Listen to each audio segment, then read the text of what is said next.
going to go according to plan, and both teams are really good. This is the 7th game of the World Series, so Anthony's describing a good base running play by a good baseball player in the World Series. David, I mean, nobody could be more ready than David. Nobody cares more than David. The ball hit him in the face mask. There's not a whole lot you can do about that. It's just a baseball play. It happens, and it did happen, but eventually the result was a good one.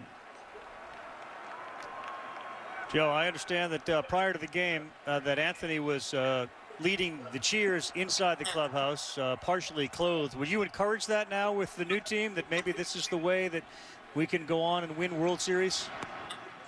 Oh, yeah. I mean, listen, you got to keep it loose. I mean, Anthony was referencing that earlier about the group in general. I mean, such a tightly knit group, a lot of fun. I mean, a lot of funny guys on that team, and you got to have the comedians, man. You got to have the guys that loosen things up. When you get out there, it's all business. When you're not on the field, I prefer it not being anything but business. And this group was very good at it. You guys have been great. Joe, respect 6. Respect for you is immense, as well as Anthony Rizzo. Guys, thank you so much for being with us. This has been great. We learned a lot about what was going on inside your minds during that incredible inning in Game 7 of this 2016 World Series. Hope to see you back on the field real soon. Anthony and Joe Madden, thanks so much for being with us, guys. Thank you, Anthony. Thank you, Joe. Well, we'll see. I mean, what time is it now? It's 9:01 in the East. Ross is probably asleep already. I mean, Grandpa's go to bed early. Let's see if we can wake him up and hear from him when we come back. Gather round. The Cravings Pack from Taco Bell. 4 crunchy tacos and 4 beefy 5-layer burritos for only $10. Pairs perfectly with all your Taco Bell favorites. So grab a $10 Cravings Pack for your crew at Taco Bell's contactless drive-thru. You ready for this? Boost Mobile has a new upgraded network. Get ready for a stronger signal, faster speeds, and more coverage. So you can do more of this, a little bit of that, and a lot of whatever this is. Boost Mobile has changed the game. Get a new upgraded network and get ready to change your life. Step up with Boost Mobile's new upgraded network. Stronger signal, faster speeds, more coverage. Switch and get 4 free LG K51 phones. As an essential service, we're committed to keeping you connected by remaining open. Is that beautiful? And then you're going to save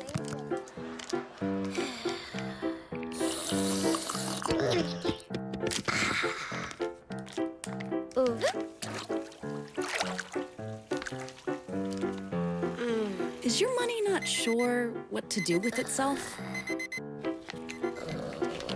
At Ally, we'll help it save for the future with our smart savings tools. For all things money, you deserve an ally.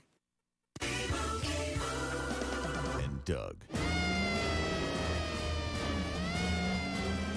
Give me your hand! I can save you! Lots of money with Liberty Mutual. We customize your car insurance so you only pay for what you need.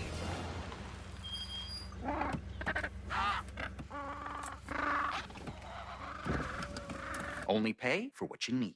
Liberty, liberty, liberty, liberty.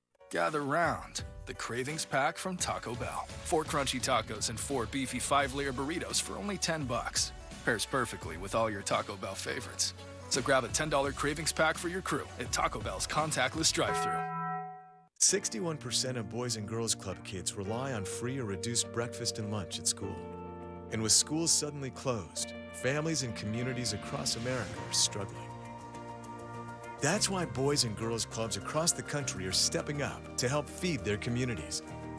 We're doing whatever it takes to help families get through this crisis, but we need your help. Support your local Boys and Girls Clubs. Visit bgca.org/relief fund.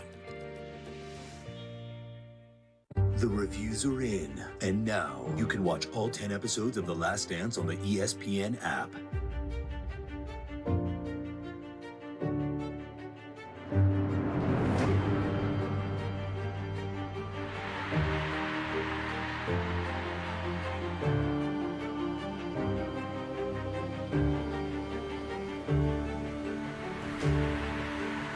The Last Dance. Binge all 10 episodes now, only on ESPN. Hold his players to home run in a Game 7. Well, appropriately named, Grandpa Rossi did it at 39 years and 228 days, 3 days older than Willie Stargell was when he hit a home run for the We Are Family Pirates in 1979. Clemente and Howie Kendrick also on this list. So, all right, Grandpa is woken up. Actually, he's been very busy, and David Ross is kind enough to join us. Tim Kurkjian, Karl Ravech looking good tonight. Rossi, how you doing? I'm good, buddy. How you guys doing? We are doing great. We are looking back on one of the most memorable games in baseball history, let alone Cub history. David Ross currently on deck as he waits to face Andrew Miller. We just went through sort of a messy bottom of the fifth for the Cubs, good for the Indians. Do you have, and I know they're not great, but do you remember that inning when you brought Lester in, you went into the game and it hit the fan for a while? Yeah, it definitely hit the fan for a minute. I remember coming into that game and Joe had lined it all up for us and how it was going to map out and bring in Johnny in. And against Kipnis, we set it up just the way we wanted, good matchup. And then the swinging bunt. And, I slow getting out of the box, threw it in the stands, almost killed Riz. And then players move up and that ball hits me off the mask. And I trip over my own feet and just all chaos. And Cleveland was rocking. And it was definitely a mess, but I know how it ends now, so I can smile about it. Rossi, there's enough pressure being a Game 7, but you also knew this is the last game I'll ever play in the major leagues. You had a double whammy of pressure there. How did you handle that? Yeah, I didn't sleep much the night before. Obviously you're excited, and last game I'm ever going to play, Game 7 with the Cubs. Doesn't get any better than that, but just the fact of going into the ballpark that day and, guys are asking me how I'm feeling about my last game and am I nervous and what I'm thinking about, how I'm doing. I'm like, forget how I'm doing. Let's focus on this game. We've got trying to put some rings on our fingers and get some hardware. I was a little bit nervous. Once I got to the park, the boys settled me down and it was business as usual. All right, big moment here for you, Rossi. We're seeing Lester on the bench. You're coming up to face Andrew Miller. I know you had said after you did this, I don't know how I hit that ball. Take us through kind of your mindset. You got a bat in your hand. You just dealt with the bottom of the fifth, and you're facing Andrew Miller in a 5-3 game. Yeah, trying to relax. I remember telling myself, breathe, be calm, trying to just, get into the moment. All that chaos had just happened and still trying to have a decent at bat and a lot of work left to do. And Andrew throws a slider, which is so nasty. You don't really see it. And I know Andrew, playing with him in Boston. We won together in 2013 and got to catch him. And this slider just absolutely disappears. And you see there, it looks like a strike out of his hand. And then you're trying to, and here I am throwing in the, I don't get a good rip there and rush it, but almost kill Riz. It's a little crazy right there. And then the one that bounces off, I rolled my ankle. I didn't know that my ankle, I had rolled my ankle for until I rewatched I saw that fastball right there. I saw that fastball. Good take. And I was like, all right, he throws me that again. Just put a good swing on it. I wanted to hit the fastball. I done my homework. You'll see here he shakes off and shakes to the heater, and I sold out to the fastball. He shakes the heater more than anything else, so I just tried to put a good swing. I was in my 2-strike approach, choked up, tried not to stride too much, and he'll shake off the fastball or off the slider and go with the fastball, and it was down where I like it, and pretty good swing on it. All right, so it's in the air. What do you think? Right here, I'm really nervous. Rajai sizing that thing up like he's gonna catch it, and I thought I got it decent, but didn't even feel the bat off the ball off the bat, and just round the bases. It's I see my family in the stands, and I'm excited about that. But I really was just happy I got one run back after letting in 2. Rossi, you're not just the oldest guy to hit a Game 7 homer. You're the only guy ever to hit a Game 7 homer in the World Series and then retire after that. How do you explain that? Well, the retirement was coming no matter what, and that was already. These guys had taken me on such a great journey that year, and a special last year of my career as a player, and just I was so thankful for that year already, and there were so many special things that happened to me as a player that year that I was able to be a part of such a special group, and I was just so thankful for all that. And that was just the icing on the cake. The home run, everybody mentions the home run. I'm so happy I hit the home run, but there's so much more in my memory than just this moment. All right, so let's sort of give a top three list. What are the memories? Like what would the top three memories be if not the home run? Well, Sunday night baseball against St. Louis, the last home series. At home, I've got two standing ovations, a curtain call. Joe took me out, hit a home run. The special. I caught a no-hitter that year with Jake Arrieta. Really cool moment for me. A guy who prides himself on game calling and defense, and just to be a part of that and that special night for Jake.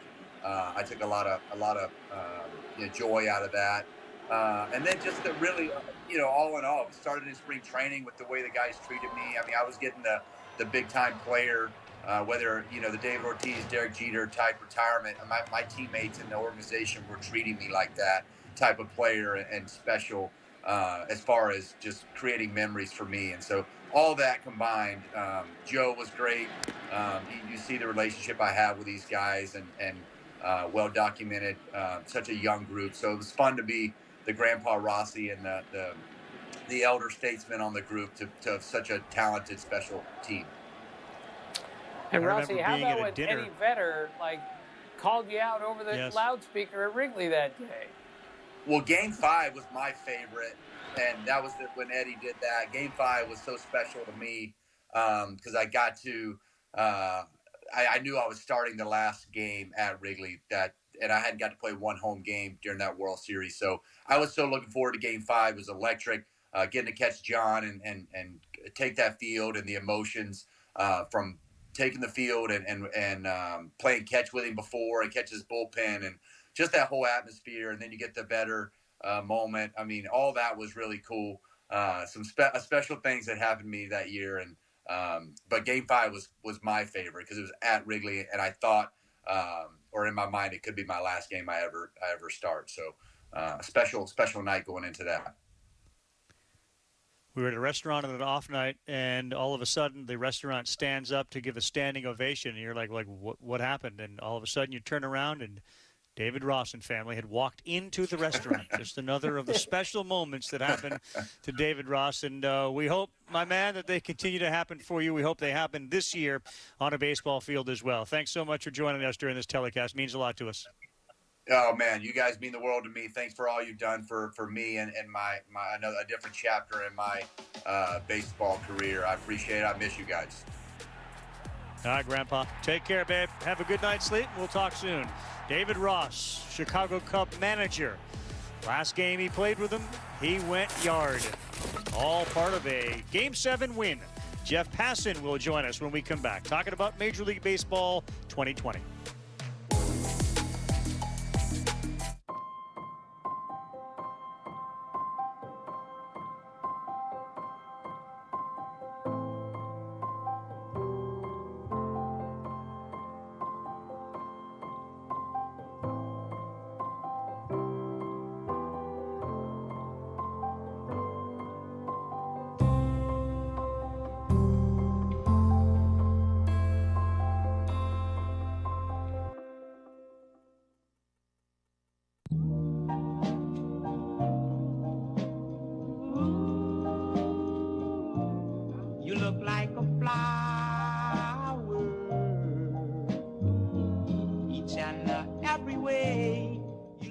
Parmesan, Asiago, and fresh mozzarella. All this cheesing is rather pleasing.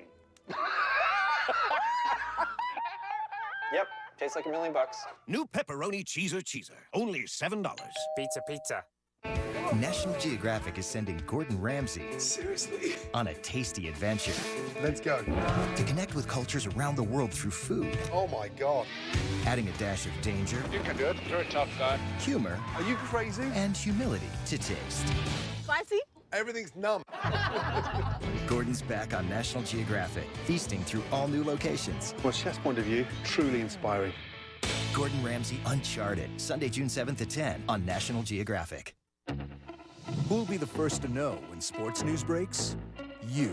Because you know these guys. It's business as usual. They can keep moving here toward a return to play. Sources have told me that's when we're going to see baseball. ESPN is your source. This is a paid advertisement for legal services sponsored by attorney Andrew Van Arsdale. For decades, the Boy Scouts of America admitted thousands of child molesters into their scouting ranks, enabling countless acts of sexual abuse to occur against innocent children. Your time to act is quickly running out. Bankruptcy filings allow for a limited window to take action. Act now before it's too late. If you are abused as a member of the Boy Scouts, call Abused in Scouting for a free confidential consultation. Hold them accountable for their failure to protect innocent children. Call 800-243-6046. I got this mountain bike for only $11.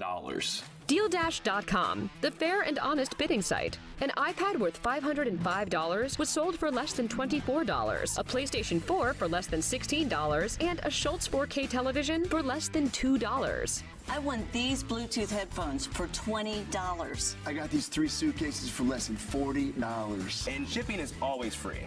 Go to DealDash.com right now and see how much you can save. Interesting night here during the revisit of Game 7 2016 World Series. And tonight, 11:30 Eastern Time, right after this, the NHL has announced it's going to come back and play. Will they play regular season or just postseason? Damian Lillard to sit out Woj on what the players are thinking of the NBA's return format. Ryan Clark's most undervalued and overvalued teams.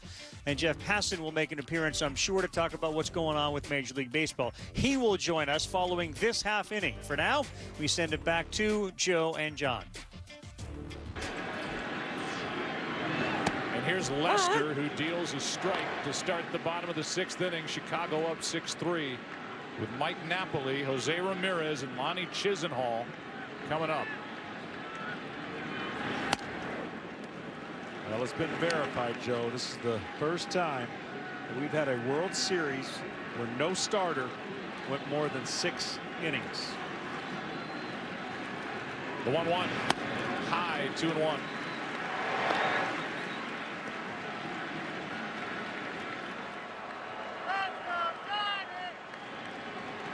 No action for the Cubs in their bullpen, in case you're wondering.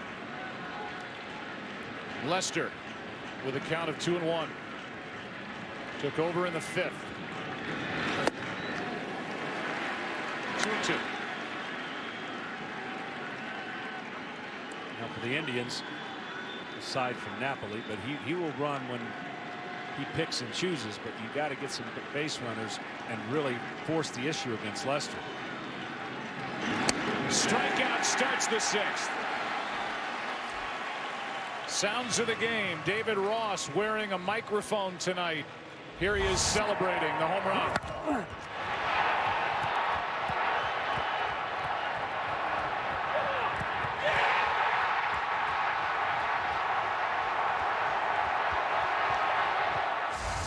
Doesn't say a word. You can just hear his feet hitting the dirt on his way around the bases. Ramirez, ball 1. You're nervous when you're not playing, so you're going to do more talking. When you're playing, you feel a lot better because you have a hand in the game. 1-0. A ball and a strike. So now Lester gets to start an inning fresh. Struck out Lindor to end the 5th.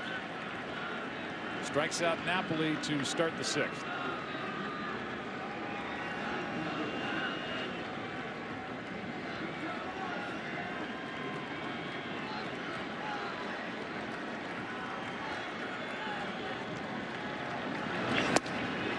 There's a good fastball from Lester, straight 2.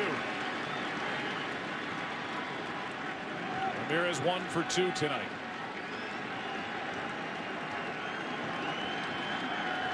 Indians looking for a spark. Ramirez trying to give it. 2-2.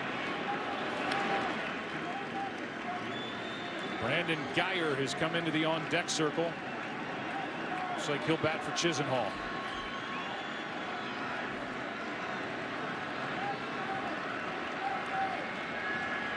The veteran left-hander out of the bullpen. Reaching for it. Russell has to hurry. And got it. What a stretch by Rizzo for the second out. Tell you what, Russell, very underrated arm. Watch how quickly he gets rid of the ball, and you're right about this stretch.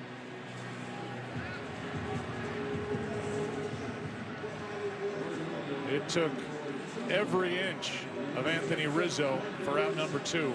And here's Geyer. By the way, when those 2 runs scored last inning on a wild pitch, it's the 3rd 2-run wild pitch in postseason history. The last time, 1911. World Series Game 6. The Giants' Rube Marquardt threw the wild pitch, and Philadelphia A's scored 2 runs because Chief Myers refused to chase the wild pitch. That's according to Retro Sheet play-by-play. Myers with his own protest and forget it. We have no footage of that, so we'll just have to take their word for it. Ball 1 to Brandon Geyer, who swung the bat well this postseason. And he's on with 2 out here in the 6th.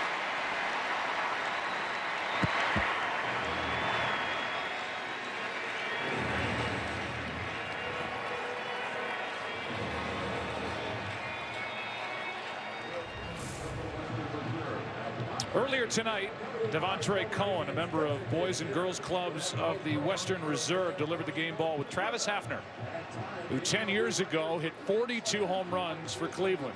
Each year, MLB and Boys and Girls Clubs work together to create a unique opportunity for nearly 4 million children and teens worldwide. To find out how you can help, go to greatfutures.org.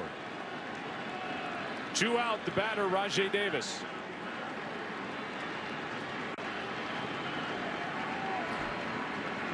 See if Geyer wants to run. Ball 1, and David Ross is going to go out. By the way, John, when I talked about David Ross and the concussions, when that ball came up and hit him on the wild pitch, you saw what I saw. It wasn't that he was dinged in the mask. It was that he got his feet caught up, the spikes caught, and down he went. Yeah, getting that off balance right there allowed that ball a lot more distance for him to get to in a timely fashion. I just thought Kipnis, what an incredible read and being ready for the moment. Such a good player. 1-0 pitch with a runner at first. Davis takes a strike. And this always comes into play now with Lester, who hasn't thrown to first base since the middle of the year, back in July.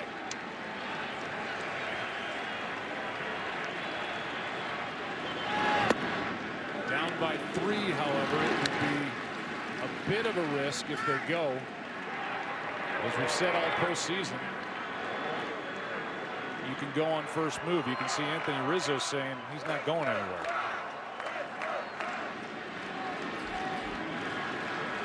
There's Allen. Cody's the closer for Terry Francona. Here's a 2-1. That missed. 2-2. Rather 3-1. Let's see it again. Lester stared in, thought he had strike 2. Instead, ball 3.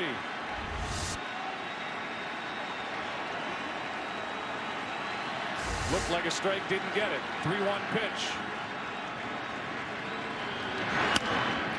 To the second baseman, Baez. Inning is over. All right, Javier Baez made sure of that as we are rejoined. Tim Kurkjian, Karl Ravech by Jeff Passan. All right, so Jeff, what happened today between Major League Baseball Players Association and Major League Baseball, and what does it mean?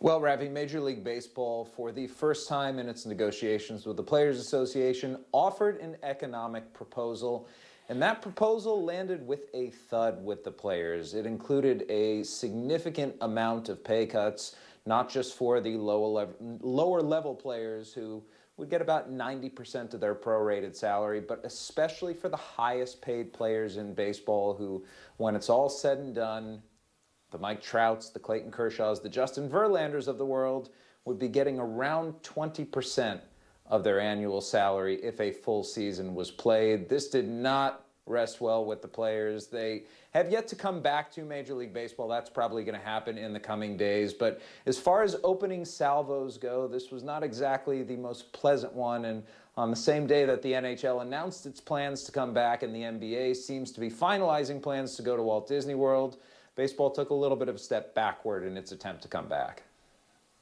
All right. Sadly, for those of us, Tim, myself, you, who have done this for a long time, unfortunately, it's not a big surprise. We'll see you on SportsCenter, and we'll see where this goes from here. We'll continue seventh inning coming up 2016, Game 7 of the World Series. And how about this? The Cubs insider, they tweet out Chris Bryant holding his son Kyler and showing him Game 7 of this World Series. Terrific stuff, as we'll relive it as we continue in a game that lasts into the 10th. When your car console gives you, DQ gives you the 2 for $4 super snack menu. Mix and match any 2 snacks like a Twisty Misty and a Chili Dog. All day, all for $4. Look for drive-thru and takeout options at your DQ. DQ, happy tastes good. Hyundai has options to shop for a vehicle online, and a participating dealer will deliver it right to you. Get 0% APR for up to 84 months on the 2020 Tucson and make no payments for 90 days. Visit HyundaiUSA.com today. Right now, it feels like the world's standing still. But if you look to the land, it's a whole different story. From farms to backyards, wheels are turning. Seeds are being planted. Animals are getting fed. Grass is growing. And families are giving their all to the soil. Because no matter how uncertain things get, the land never stops. So to all those linked to the land, we say thank you. We're here for you because we all run together. USAA was made for right now. Right now is a time for action. So for a second time, we're giving members a credit on their auto insurance because it's the right thing to do. We're also giving payment relief options to eligible members so they can take care of things like groceries before they worry about their insurance or credit card bills. Right now is a time to take care of what matters most, like we've done together so many times before. Discover all the ways we're helping members at usaa.com/coronavirus. New One-A-Day Natural Fruit Bites multivitamins are made with farm-grown apples as the first ingredient and key nutrients you want. So you can have a daily multivitamin free of stuff you don't want. One-A-Day Natural Fruit Bites, a new way to multivitamin.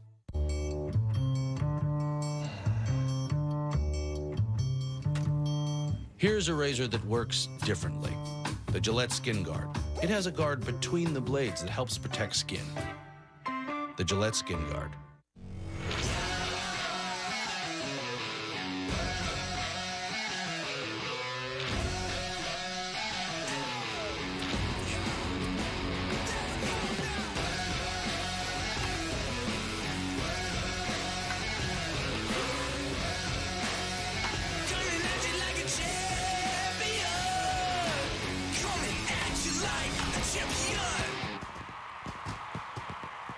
Rated E for everyone. There is this like Shakespearean quality to the whole thing. You just have to enjoy the infinite complexity of the characters because there are no obvious bad and good guys. I don't even know anymore where the line is between good people who do bad things and bad people who do good things. It's complicated. Top of the order against Miller. And Dexter Fowler's had great swings against Andrew Miller. He's homered against him and greeted him with a single back in the 5th. The home run in this game came against the starter Corey Kluber. Here's one into right. Another hit for Fowler. And he's on to start the 7th. The home run he hit off Miller came in game number 4.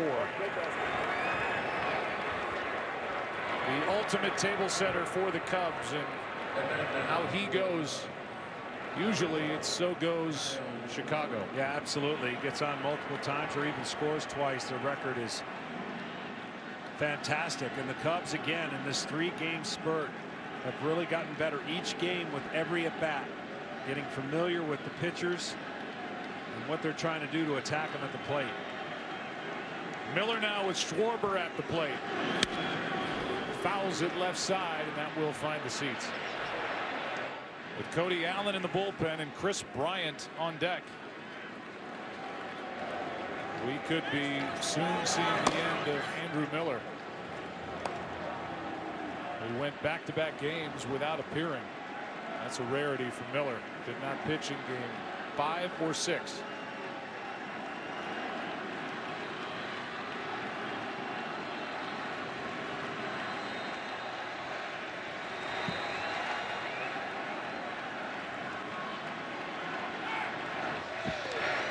Cubs have hit 3 home runs tonight, hit 3 last night.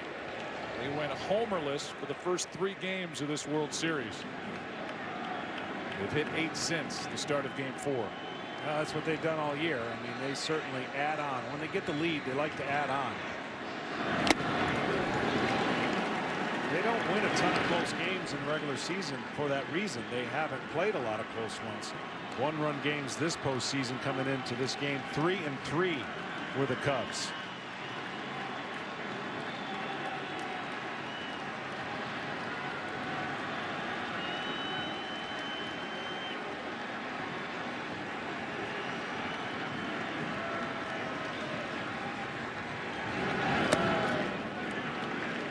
Scooped up by Perez, ball 1. Well, again, managers in this situation, very tough predicaments in game 7, and certainly Joe Maddon has made some moves even yesterday that he feels is right, and they went on and won. But I still believe the best move that he made was putting Kyle Schwarber in the 2nd spot, changing his lineup, therefore changing the production of the top 5 guys.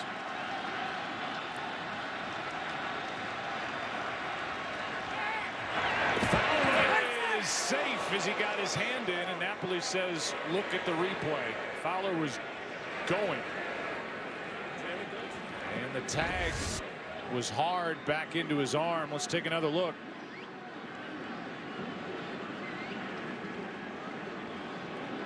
Can't see if his hand went into the shoe of Napoli or went around it. Looked like the glove of Napoli hit dirt, then into the hand. And it looked like Chris Kurkjian got the call right. Here's a real good look at it. Watch the right shoe. Looks safe. And no review. No challenge by Terry Francona.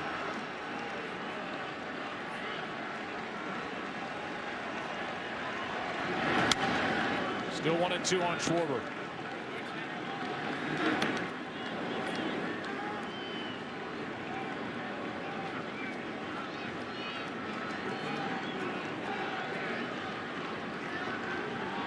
Miller has thrown now 42 pitches.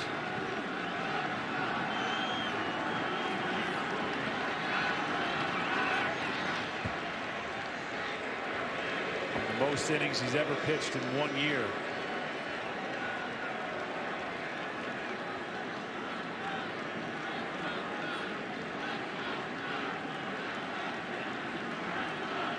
We were going nuts when Chapman threw 42 pitches in game 5 in Chicago. Schwarber slicing fly ball into left, and Crisp is over to get it. 1 out. Miller's gone. 1 on, 1 out.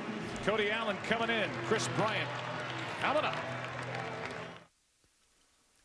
Don't want to see Andrew Miller and Chris Bryant meet again. Tim Kurkjian and Karl Ravech here. You know, we've gotten used to this, Tim, but clearly these 2 bullpens, especially the way that Francona has relied on Miller and Allen and Shaw, and the dependence that Joe Maddon exhibits, you know, using Edwards and using Montgomery, but really leaning on Aroldis Chapman, everything shrinks, especially when it comes to pitching staffs in the postseason and a World Series, doesn't it?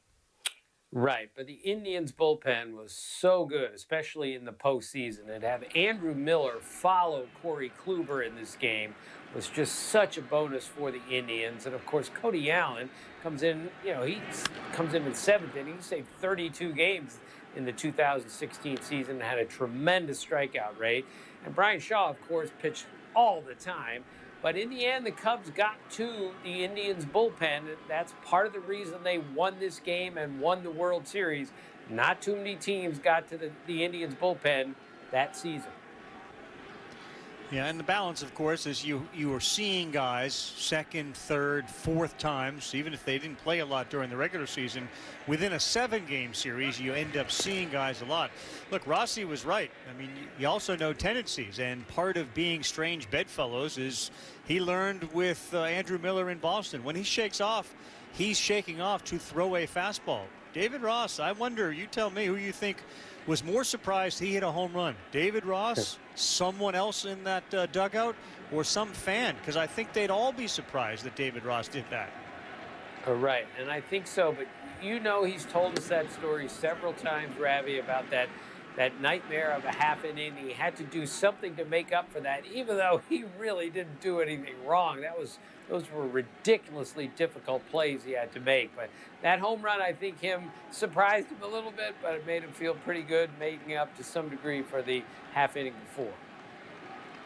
At this stage of Game 7, the Cubs have had leads. They kind of gave up a couple of runs. They're back up by 3 in the top of the 7th inning. At this point, having covered all these World Series, are you starting to think like the Cubs are going to do this? I mean, this is going to happen. This has been their game most of the game. Right, and let's not forget, they traded Gleyber Torres to get Aroldis Chapman. So everything was set up for Chapman to be dominant as he was for the entire season. Didn't quite happen in this game, but yes, 3-run lead, this stage, Chapman in the bullpen. This looked pretty good for the Cubs at this point. As you take a look at the in-game box score and the night that Fowler was having in Schwarber, it does strike you. I mean, the Cubs were the better team during the regular season, but here we are as they try to win Game 6 and 7 on the road, which, as Chris Bryant pointed out, we're down 3-1. Like that, you don't come back from that. Here they're trying to do it on the road because home field was determined by the outcome of the All-Star game. Were you happy to see that change, that rule? Absolutely. Look, it wasn't a great rule when the old rule where we just alternated who was going to, host the World Series or have home field advantage. But there's no way the All-Star game, in my mind, should have controlled anything about the World Series. But, and again, for the Cubs to be down 3-1 in this series and come back and win, especially the way they won Game 7, it was just remarkable. The Chicago Cubs get the home run from David Ross. Instead of 5-3, it's 6-3. Bryant's had a tremendous game. It was interesting. You had Joe on, and Bryant scores from first as he was in motion on that shot into right field. And I'm not sure that Joe was watching earlier when Bryant was talking about his base running. You asked him how important that was. We talk so often now about the lost art of base running. Bryant seems to make it a priority. Yeah, and again, he had 2 great base running plays in this game. When you win Game 7 by 1 run, and one guy does 2 pretty special things on the bases, I think Chris Bryant had a lot to do with the Cubs winning this game.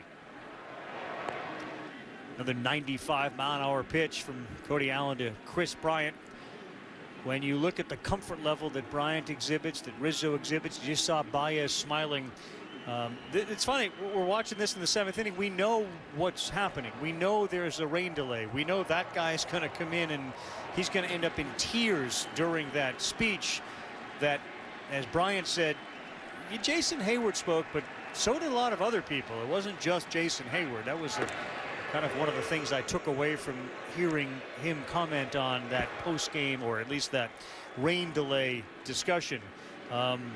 That the comfort level in baseball, you never really should be comfortable. And we cover Little League. The last 3 outs are impossible. Joe Maddon said, the last out, that's what I get nervous about, even watching this game. Right, and Chris Bosio, the pitching coach, by the way, told Jason Hayward, look, you got to talk to these guys. And Hayward was going to do it anyway, but when he went in there, as Anthony Rizzo called it, the best rain delay in the history of baseball, that really helped things. But at this point, it didn't look like the Cubs needed a whole lot of help with a lead and with Chapman sitting there ready to go. But Chapman had been used the prior 2 games the same way that Shaw and Miller and Allen have been used. At some point, you just wonder if you go to the well too often. There's the Bryant strikeout and the throwdown, and out at second is Dexter Fowler on the steal attempt. So we're through the top of the 7th, 6.5 in the books with Tim Kurkjian, Karl Ravech. Kyle Schwarber is going to join us around the 10th inning, but for now we send it back to Joe Buck and John Smoltz for the bottom of the 7th. Down by 3. Lester deals a strike. And I would think this is Lester's last inning. He's got to get 3 outs. And then if you're following along with Joe Madden and unconventional, I think it's Chapman the rest of the way. That would have been a little bit easier choice without all the work last night. I think it'll still be the choice for Joe Madden, and we'll just wait and see what kind of stuff Chapman has coming out of the pen. Right now, it's a 1-1 count on Coco Crisp, who gets under it and flies it to Zobrist in left. So good move, bad move when it happened. Since he came in, John Lester is getting big outs in his 2nd year with the Chicago Cubs and coming out of the bullpen for the first time since the 2007 ALCS. Yeah, and since he's come out more in a clean inning, and that's what I think Joe Madden had intended. And once he starts an inning, obviously he's been in better rhythm, but coming in out of the pen with 2 outs, it just looked like he was connected with his stuff, missed with his curveball and off speeds, and ever since then he's been more of a starter mentality, even though he's been in relief. Roberto Perez with 1 out. Takes a strike. Perfect pitch on the outside corner from Lester. And that's why I think Hendricks, when you see his facial reaction, like, I thought he was completely surprised and taken back by coming out in that situation. That pitch misses. 1 ball, 1 strike on Perez, who has a good sacrifice bunt. He struck out.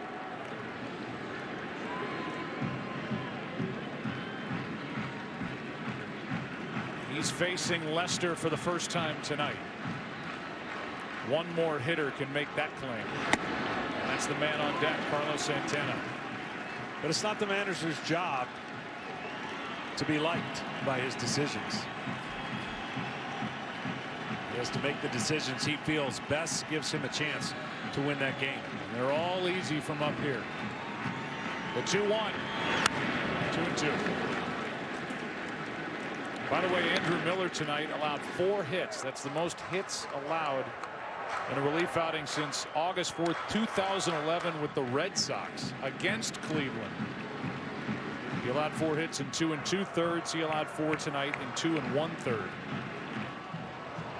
Those were 2 big runs. Little breathing room here in the 7th. 2-2. Full count as Lester does not get the call.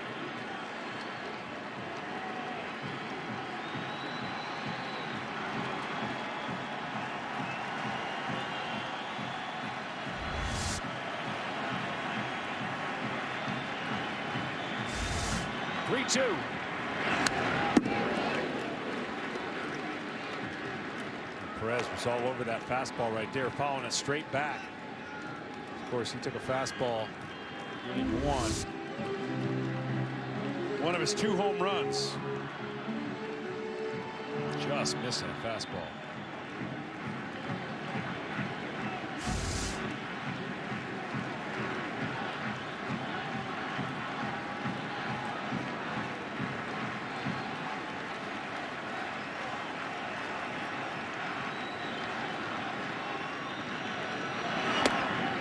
Inside for a 1-out walk. You know about the Cubs' frustration for the Cleveland Indians.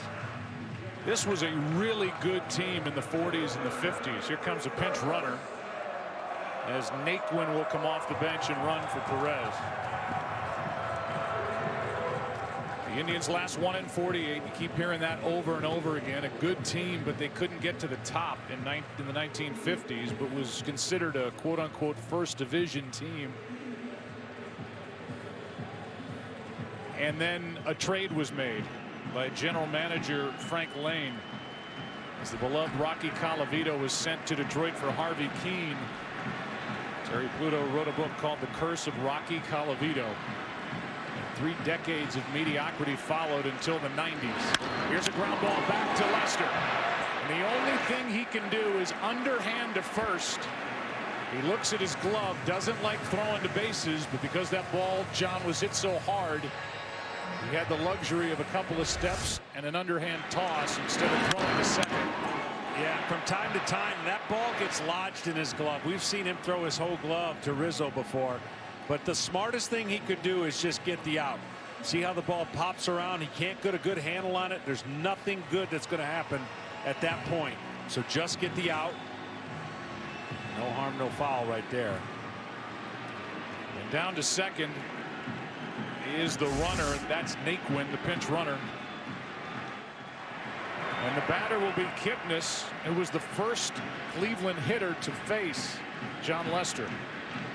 All the way back in the 5th. 2 out. Ball 1 inside, and Kipnis is right on top of the plate. And if Lester hits him, Kipnis will be thrilled. 2-out run would send this crowd into a roar and feel like they're right back in it, being down 2.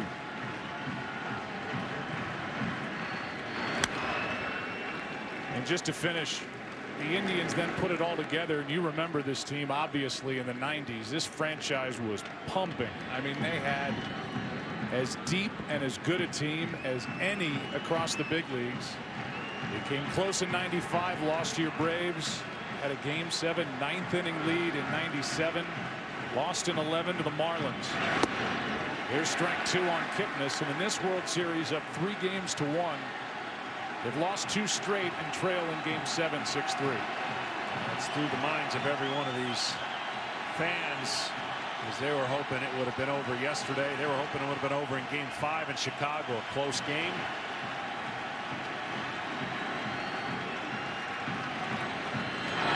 A strikeout ends the inning. Lester pumped up. Lester knows we're getting the ball to Aroldis Chapman. That's the good news. The bad news is that guy still hadn't come to the plate. Still a lot of fireworks to come as we relive Game 7 2016. Parmesan, Asiago, and fresh mozzarella. All this cheesing is rather pleasing. Yep, tastes like $1 million. New pepperoni cheeser. Only $7. Pizza. When Visible set out to create the future of phone service, we tossed the stuff that wasn't working. Stuff like footlong bills and fees from nowhere, time-wasting stores, misleading ads, unhelpful help centers, and saved the stuff that was working, like Verizon's 4G LTE network, plus unlimited data, messages, and minutes. It's a simple system. Trim the bad, make the good better, and way cheaper. Meet Visible. Unlimited data on Verizon's 4G LTE network. Just $25 for your first month. Join us at Visible.com. Every home has have-to-dos and probably some want-to-dos. The Home Depot can help you do both. We have the things you need to make things work a little better, make things a little more comfortable, maybe take care of something you've been meaning to do for a while. And we have the low prices to make it all doable. Order online and get free delivery on over 1 million items. Whatever you need to do or would like to do, we'll help you get it done. The Home Depot, how doers get more done.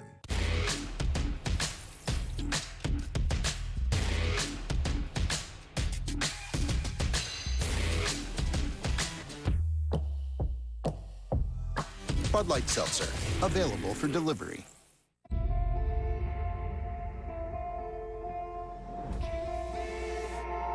Swing, and there she goes, baby! I'm gonna tell you my truth, the way I remember it. Empty your mind. Be water, my friend. What Mark and I did in '90 was incredible.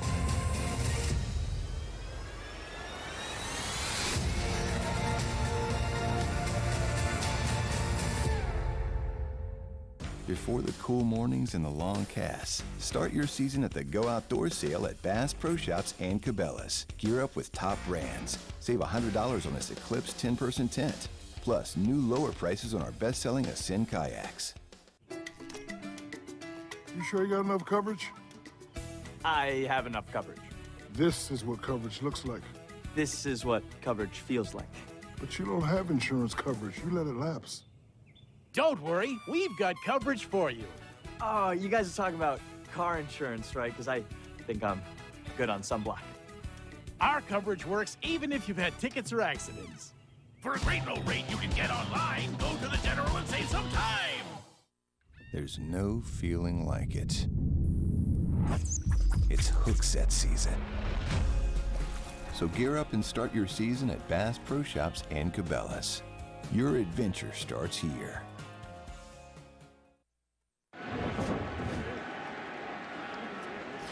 New catcher into the game. It's Yan Gomes after Naquin pinch ran for Roberto Perez. The only change, Cody Allen back to work. And a strike. Hooks into Anthony Rizzo to start the 8th. Cubs lead by 3. Chapman getting loose. The Chicago pen. For the Indians, you're hoping it has the same effect that the Cubs have had on Miller. More opportunity to see him, and that means the last 3 games, a lot of opportunities to see Chapman. He has thrown 102 pitches. That's a lot of work. Lester, tremendous here tonight. Rizzo shortened up on the bat, and the count stays 0-2.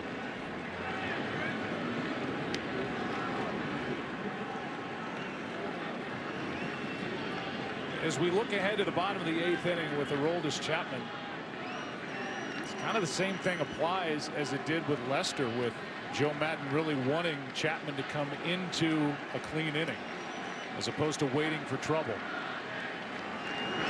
A strikeout on a pitch down and in. Rizzo.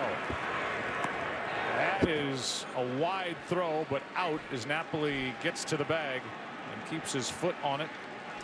Your manager on the left, Joe Maddon. In the second World Series, he's 0 for 1. 0-8 with Tampa Bay against Philly, and the guy who will get the ball here at some point, either in the bottom of this 8th or in the 9th. Yeah, he's warming up to come in the 8th. There's no doubt about it. When a closer gets up in the start of an inning, he's giving himself the opportunity in case of a 5-pitch at bat in 3 outs. You know, you can see where the first 2 hitters make 2 outs and 4 pitches and get caught. So he's definitely getting ready, in my opinion, for the 8th inning. With just overwhelming stuff for Cody Allen. 2 quick strikes on Ben Zobrist. Very underrated Mike Borzello, catching instructor and guy who puts scouting reports together for both pitchers and hitters if they ask for Joe Maddon. He's a right-hand guy for Joe Torre for many years in New York and LA. The 0-2. Oh, checked his swing, ball 1.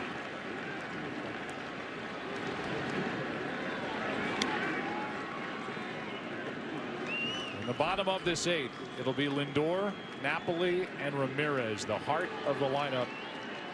If anybody gets on, Geyer. We expect against Chapman.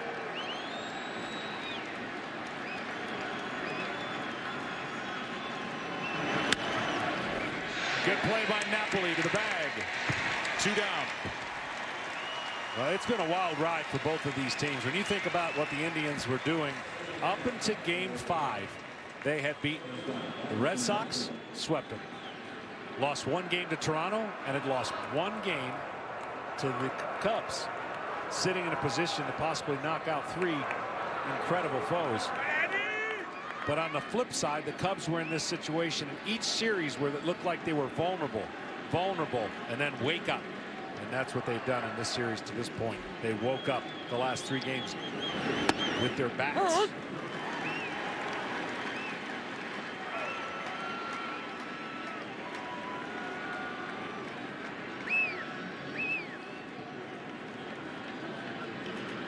Two out, nobody on, 0-1. The count on Addison Russell, who has a sac fly. Strike 2. Talking to Chris Bryant before the game, saying, how do you calm down, not try to do too much tonight? He said, we've been in an elimination game the last 2 games. This is their first. talking about Cleveland. The 0-2. Russell pops it up. Allen dominant. Bottom of the 8th. Cody Allen, filthy. Tim Kurkjian rejoining me. Karl Ravech here. It's amazing. You look at the faces of how young, like Schwarber looks and Bryant looks. They were still children here with a 3-run lead, and Chapman coming in to try to seal a World Series. Right. And Ravi, I've been to a lot of World Series games, 40 years of them, and I've been in some pretty loud places. But wait till you hear what this place sounds like in the bottom of the 8th inning. It's one of the great innings in World Series history because we didn't see this coming. No, we did not. They have seen this act before, though. Aroldis Chapman taking the mound for the 3rd consecutive game. 11:30 Eastern Time, SVP. We got a plan for the NBA to return, the NHL as well. Ryan Clark will give you his most undervalued and overvalued teams when it comes to the NFL. Jeff Passan joins SVP as well to discuss the Major League Baseball proposal to the Players Association. That's all coming up, but we still got plenty of excitement coming up as Kyle Schwarber and lifelong Chicago Cub fan Sarah Spain joins Tim Kurkjian and me looking back at Game 7 of the 2016 World Series. ESPN's coverage of MLB Encore Tuesdays is delivered by Taco Bell. Delivery and drive-thru open. Wouldn't it be nice to eat with some of your old friends? Like the Chalupa Supreme, beefy 5-layer burrito, and more.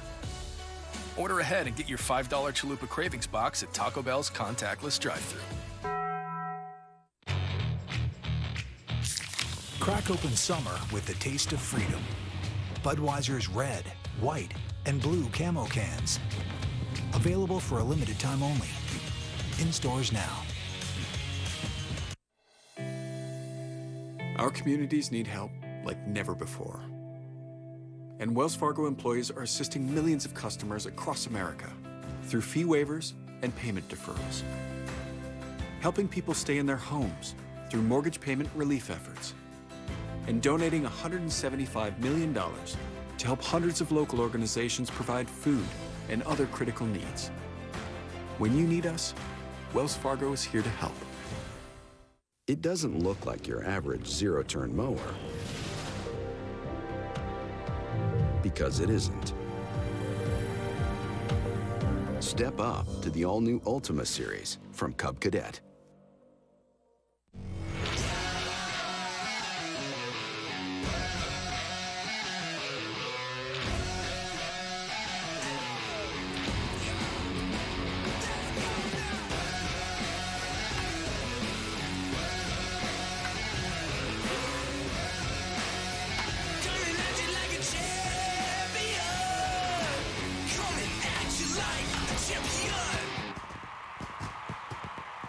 Rated E for everyone. This is a paid advertisement for legal services sponsored by attorney Andrew Van Arsdale. For decades, the Boy Scouts of America admitted thousands of child molesters into their scouting ranks, enabling countless acts of sexual abuse to occur against innocent children.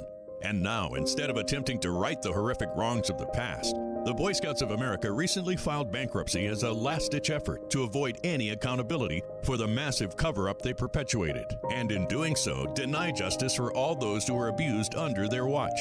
If you were abused as a member of the Boy Scouts, your time to act is quickly running out.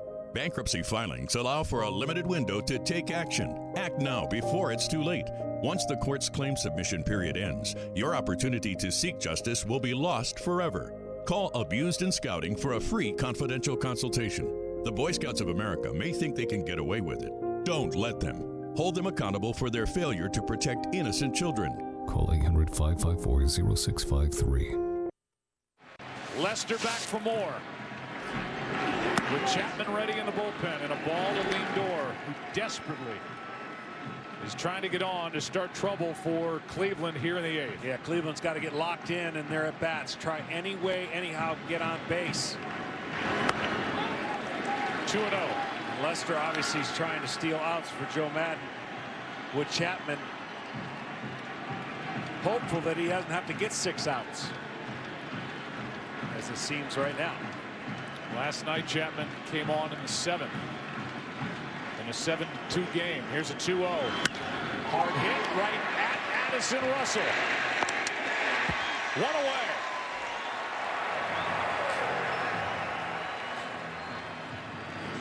And with the bases empty, Napoli will step in. There's the starter. Hendricks probably more nervous now than he was at 8:10 Eastern. He went 4 2/3, 2 runs, 1 earned on 4 hits. Lindor squared that up, but right at Russell. Got a 2-0 pitch that he liked.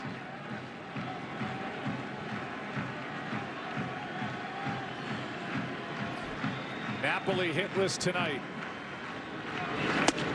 Strike 1. 93. The velocity has been maintained by Lester.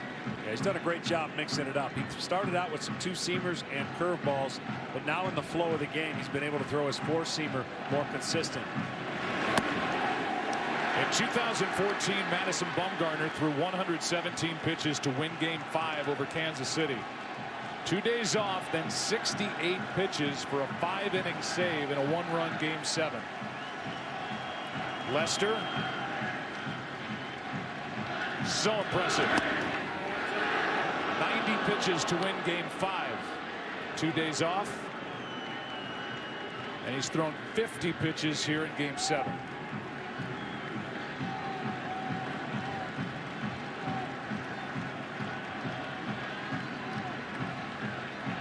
The 1-2. 2-2. At this point, it's all adrenaline, because you would never throw this much on your side day. He knows what's at stake, and certainly just trying to grind each pitch out. You mentally just get locked in, and it takes longer to accomplish, but as long as you keep getting outs, it's worth it.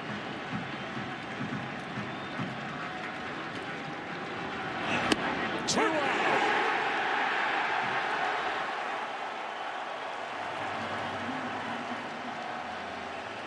That's 4 strikeouts for John Lester.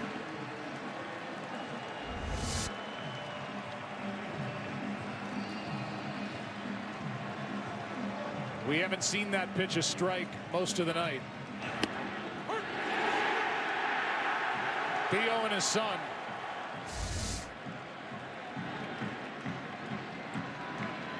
Here's Jose Ramirez. Theo Epstein is the president, the head of baseball operations for the Cubs. He took over in the fall of 2011, and he told Cub fans, I have a plan, but you're going to have to be patient. How often is it that a plan actually works?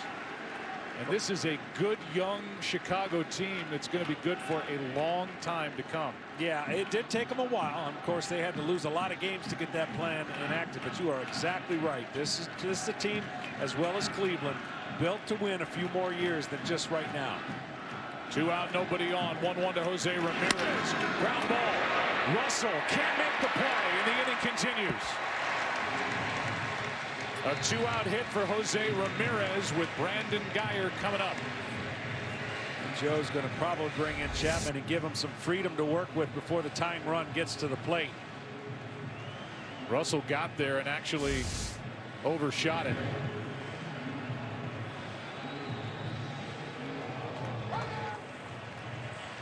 John Lester tonight goes 3 1/3.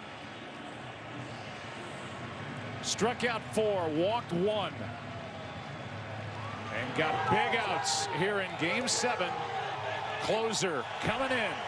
Chapman with the Cubs up 3 in the 8th. All right, here we go, Tim. So you got Chapman coming in. Lester threw about 15 more pitches than he would on his throw day, which is about 40. So he throws 55. And in the game of inches, if Russell doesn't maybe dive that far, the ball actually goes into the webbing. Lester's out of it. Chapman comes in the 9th. But now he comes in the 8th for the 3rd consecutive game he's on the mound. Right, and now he's got to get 4 outs. He's been tired with all the work that he's done, and he didn't have to work that long, it seemed, in Game 6 because it was a relatively easy win for the Cubs. And again, we see that the velocities goes down in each one of these games, but for anyone who thinks he's absolutely exhausted, I mean, he's still throwing 99 miles an hour in Game 7. Yeah, which is less than really a mile per hour than he had been throwing even at his peak. You thought adrenaline would take over? It starts to for Cleveland Indians fans. Just a couple of seconds. Back to the game. John Lester took over back in the 5th. He got 1 out there, 2 outs in this inning, so 3 innings even, 1 run, 3 hits, responsible for the man on. 1 walk, 4 strikeouts. And now the game is in the hands of Aroldis Chapman, who the last 2 games has been asked for a lot of work. 35 of his 62 pitches have been triple digits. 2 out.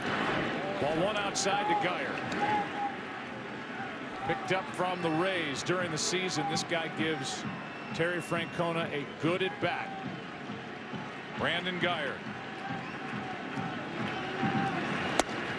1 ball, 1 strike. Yeah, he's done damage against left-handers. Really stays in there, and of course, he would love nothing more than to give the next guy on deck a chance. Find a way on base. Get the tying run up.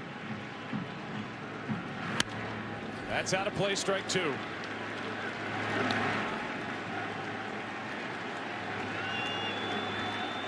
Joe Madden went to Chapman last night, up 7-2. Ran him back out there for the start of the 9th, up 9-2. That was certainly questioned during and after the game, but Joe Madden thought Aroldis Chapman would be fine. They'll have to get more than 3 outs tonight.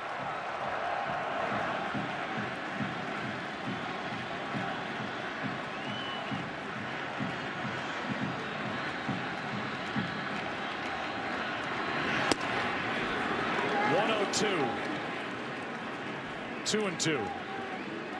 Well, earlier in his career, Chapman would get wild. That would be the only reason he'd give people a chance. But he has really learned how to command that 101, 102, and mix in an occasional slider here and there.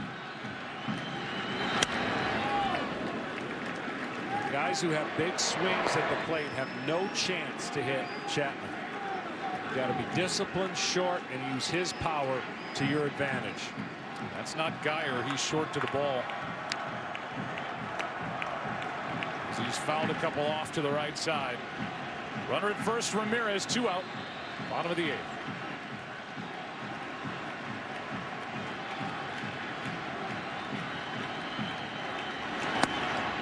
Ball 3. That's the pitch you got to stay off of. That's the one over the middle of the plate that looks so inviting to a hitter. But he was able to hold up. If Geyer can reach, the tying run would bat. Rajai Davis. Runner will go. Line drive into right center field. That ball's down. Taking around third, Ramirez. He will score on an RBI double by Brandon Geyer. It's 6-4.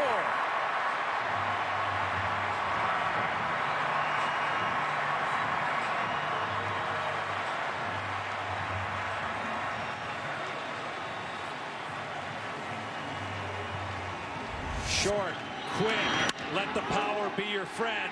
This dude can play against left-handed pitching. And that is a huge 2-out pick-me-up RBI.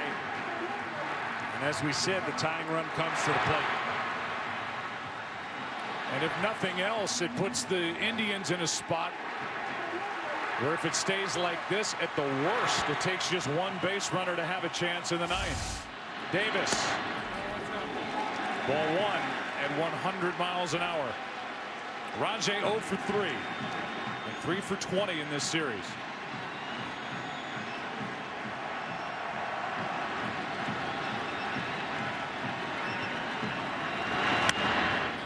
Out of play right side.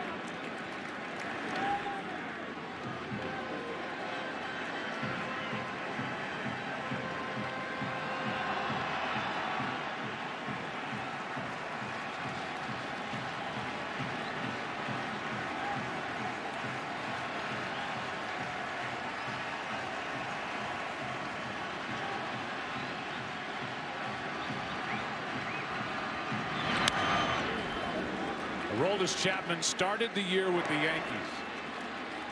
He was involved in a domestic violence situation. Charges dropped, but Major League Baseball suspended him for 30 games. He came back, pitched well for the Yankees, and was traded to the Cubs on July 25th. And they hand him the ball here in the 8th inning of Game 7. 2-2.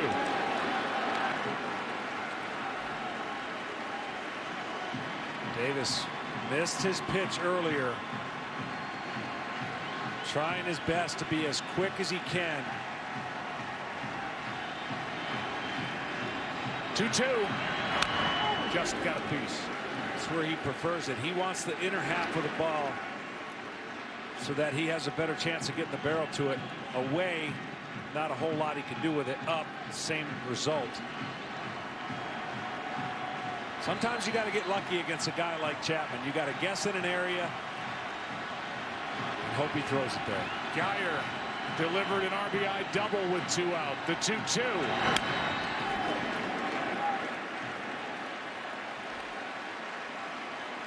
And a new supply of baseballs for the home plate umpire, Sam Holbrook.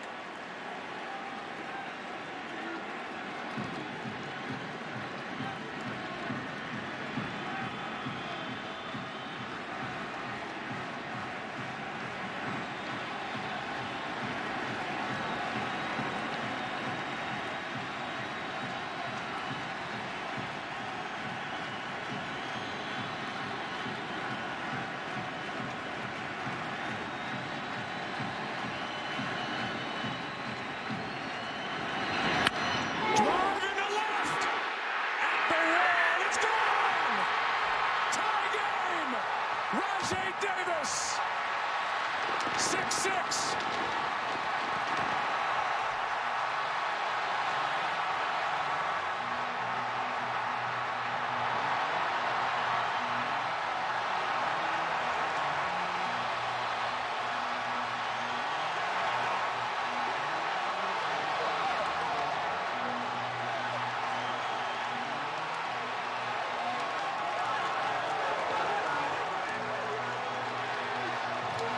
I said down and in was his only chance. Watch where this pitch is. Down and in. He got it. He didn't miss it. He fouled off the pitches that he had to foul off. And the one area that gave Davis a chance to hit a home run is where Chapman threw it. And oh my.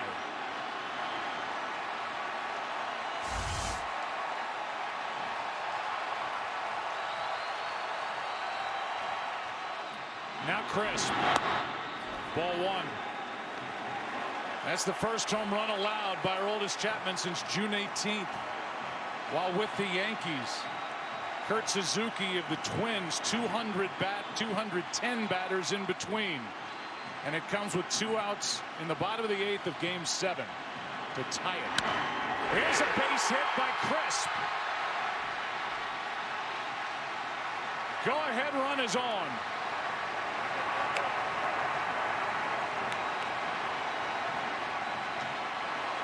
Well, I said earlier, the Cubs saw Miller multiple times. He wasn't as sharp.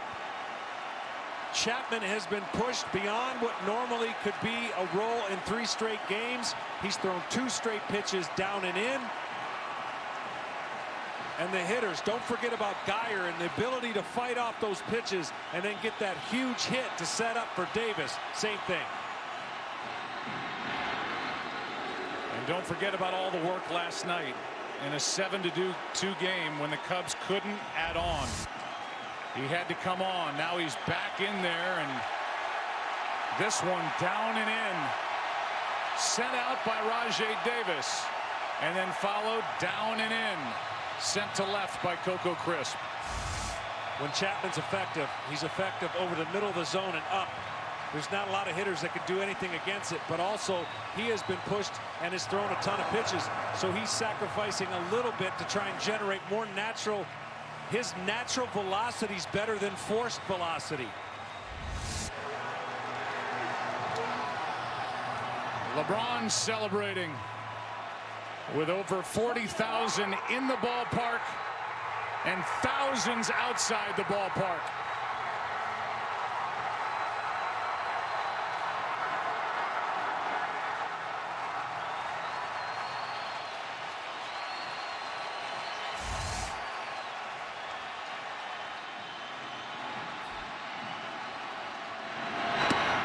Ball one now to Yan Gomes.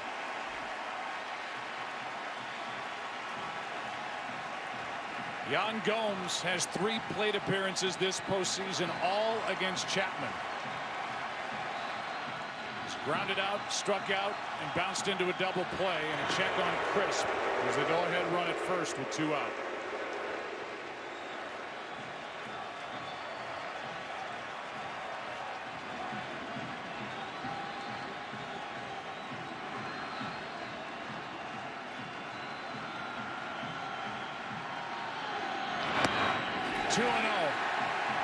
And he just looks worn out.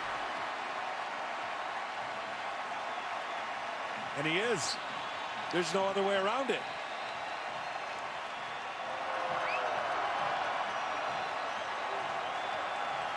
A 2-out infield hit by Jose Ramirez. And Russell couldn't make the play, diving to his left. The pitching change, double homer, single.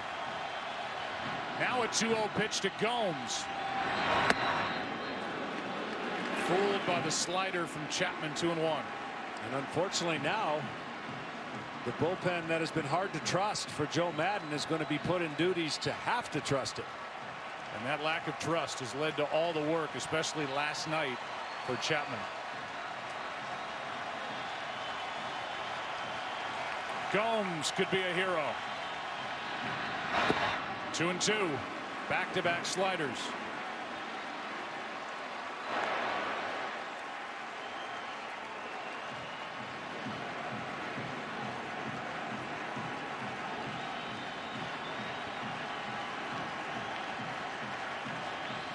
Travis Wood, the left-hander, just got up. Getting ready in a hurry.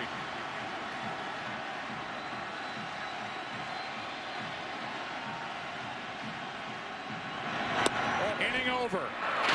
That strikeout ends the inning.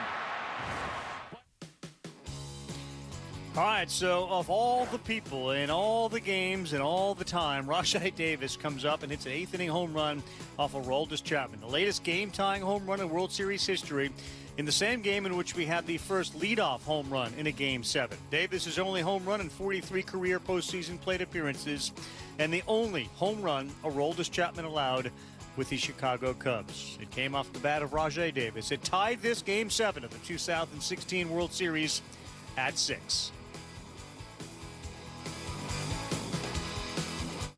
Is that beautiful? And then you're going to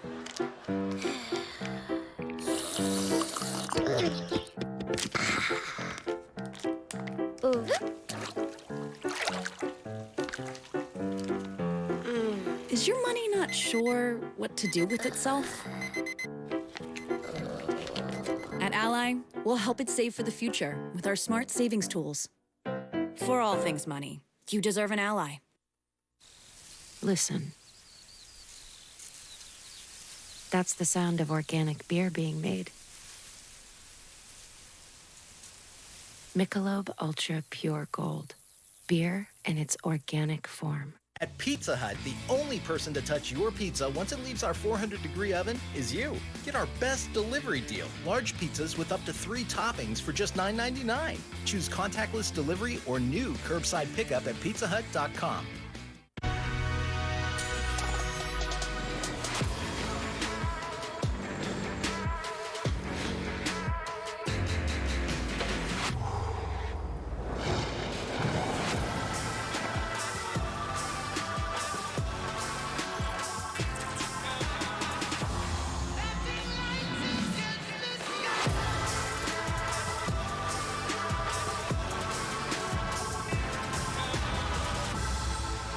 Right now, it feels like the world's standing still.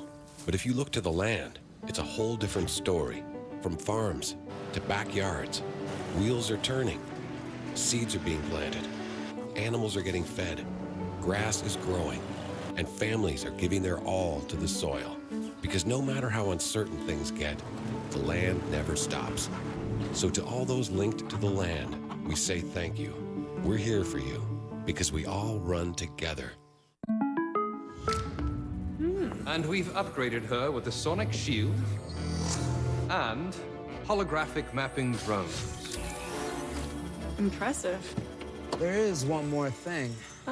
Jake from State Farm. Here's the deal. With the Drive Safe and Save app, you'll save up to 30% for being a safe driver and get a discount just for signing up. Well played, Jake from State Farm. As usual. When you want the real deal, like a good neighbor, State Farm is there. This copyrighted telecast is presented by authority of the Office of the Commissioner of Baseball and may not be reproduced or retransmitted in any form, and the accounts and descriptions of this game may not be disseminated without express written consent. The reviews are in, and now you can watch all 10 episodes of The Last Dance on the ESPN app.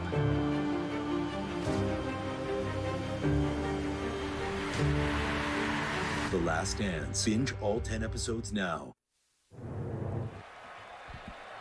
Welcome back, everyone. That is the site, and all of a sudden the fans are reinvested, especially on the Indian side, in a 6-6 game thanks to a Rajai Davis big blast off of Aroldis Chapman.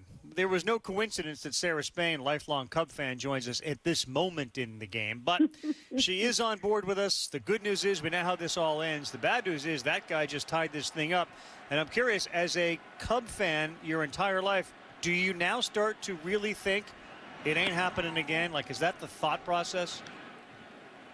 Unfortunately, yes. I have to admit that I was thinking to myself, so I was with a bunch of friends. We went to every game, but we happened to be in a suite for this. And at one point, a couple innings earlier, when things were looking good, a friend rolled by with a full tray of Mai Tais. And I said, no. This looks like a celebration. What are we doing? He's like, oh, no, I said, we're calling them Momentum Mai Tais, nothing else. And we are going to act like this is far from over. So then when the game gets tied up, I start cycling through, and I think to myself, we first of all cursed them with the Mai Tais. And then secondly, this is the most cursed team of all time in all of sports, right? Nobody has had it worse. And yet somehow, of all the terrible things that have happened to this team, I will be here in person to witness the very worst of them all, the worst that's ever happened. And I have to admit, I was having a lot of trouble being optimistic despite having, kept my spirits up even when they were down 3-1. Right, at this point. So you're in a suite. You're in Cleveland. You're not in Chicago because the All-Star game determines home field advantage. David Ross, who's up, nearly was, again, he's got a history of concussions, knocked out, stays in, hits a home run. He had Chapman coming in. Did you worry that Chapman had thrown too many games, too many pitches in the prior two games? That, like, did you as a fan say, Joe, no, we don't want this? Or were you like, game over, Chapman's in? No, I absolutely was worried. And as much as Chapman obviously blew it, giving up the tying home run, there is much to be said about being able to stay in and not falling completely apart, both mentally and physically because of the workload. And I guess to me, there is so much respect for a team that can get up in a Game 7 and then have everything go wrong and feel like, you brought in Lester and that was unexpected. And Ross is, like you said, practically concussed and struggling.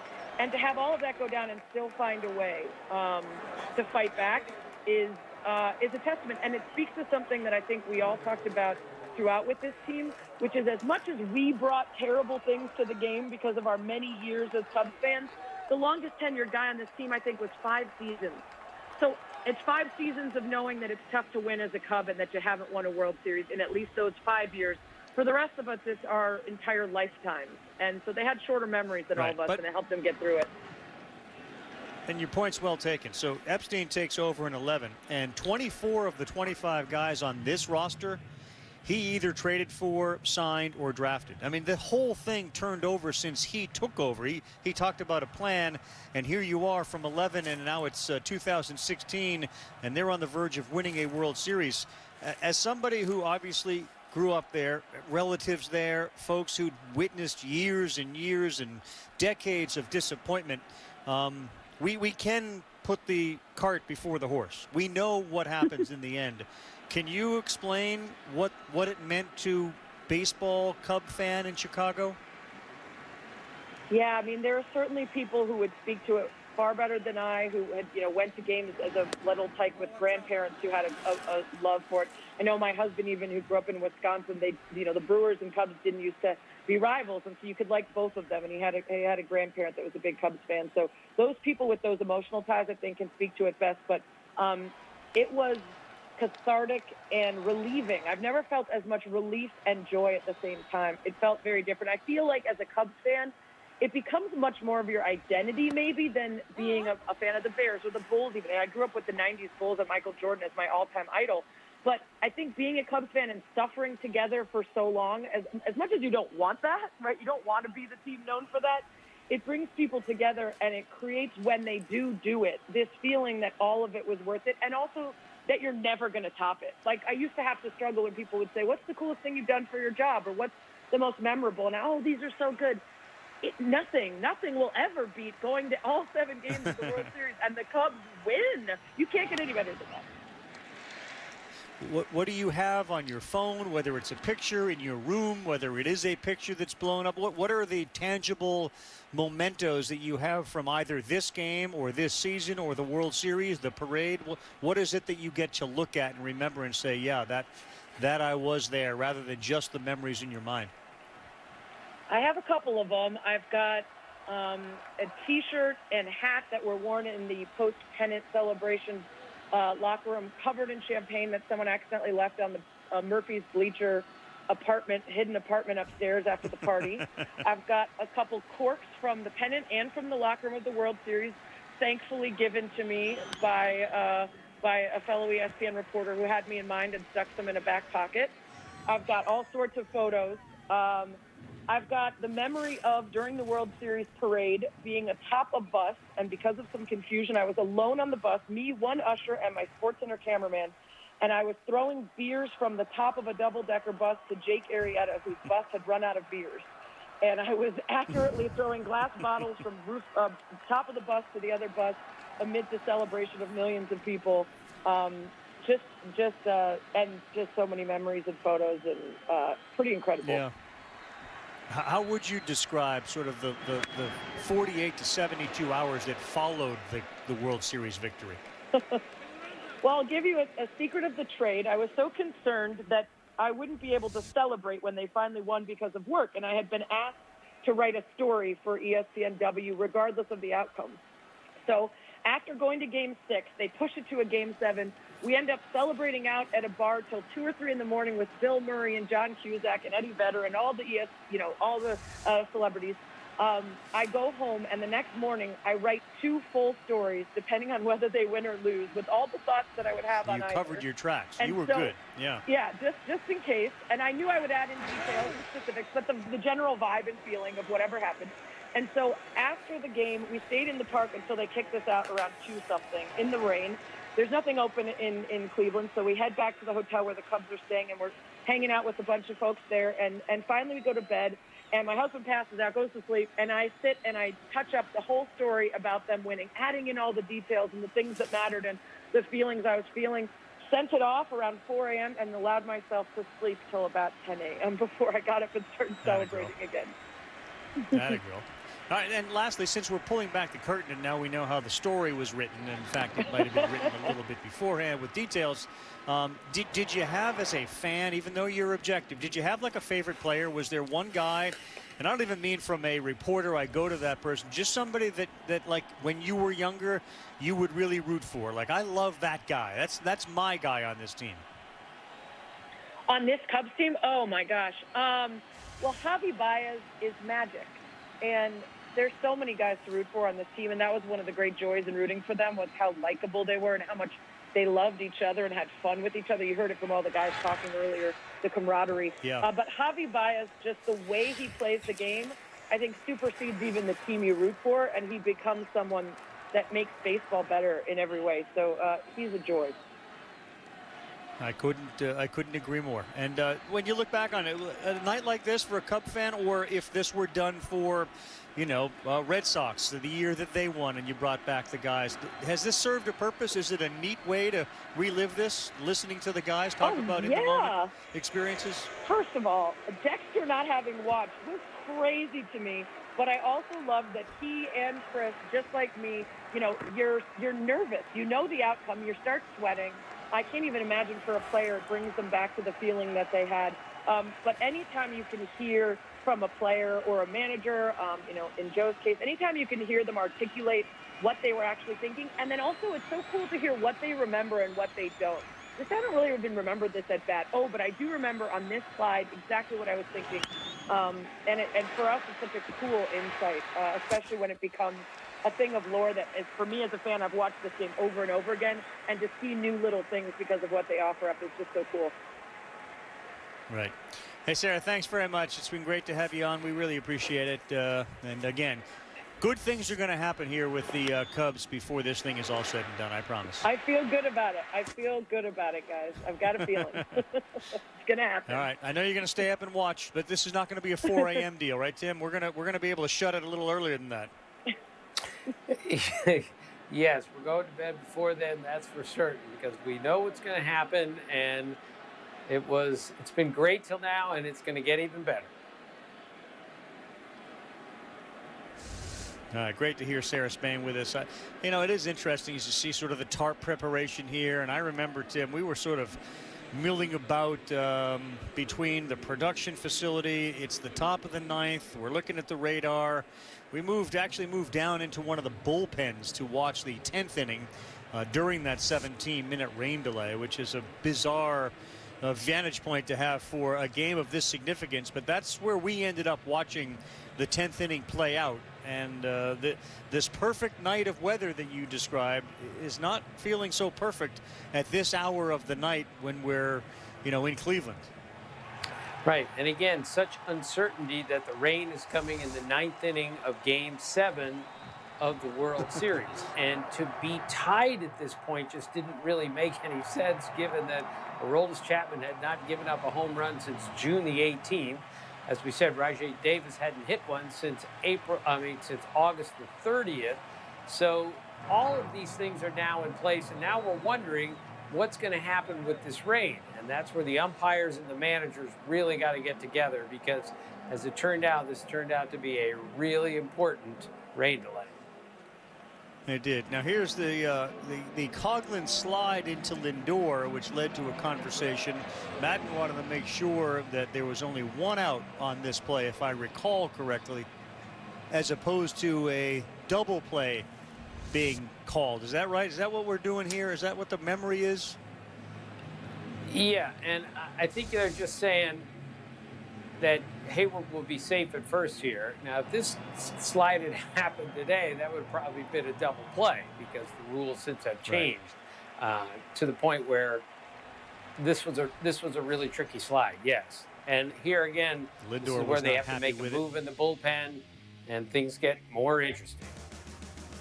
How about this, Tim? So Spain is enjoying it. So is Kyle Schwarber, bringing back so many emotions. Watching Game 7 on ESPN. Cool hearing all the boys' point of views. Can't wait to get on there and share some of mine. Get chills every time.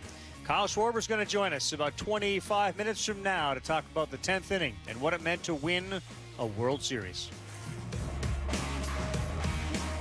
I just love hitting the open road and telling people that Liberty Mutual customizes your insurance, so you only pay for what you need. Only pay for what you need. Liberty, liberty, liberty, liberty. Where will you go first? Will it be familiar streets? Or perhaps unknown roads? Wherever you may go, Lexus will welcome you back with exceptional offers.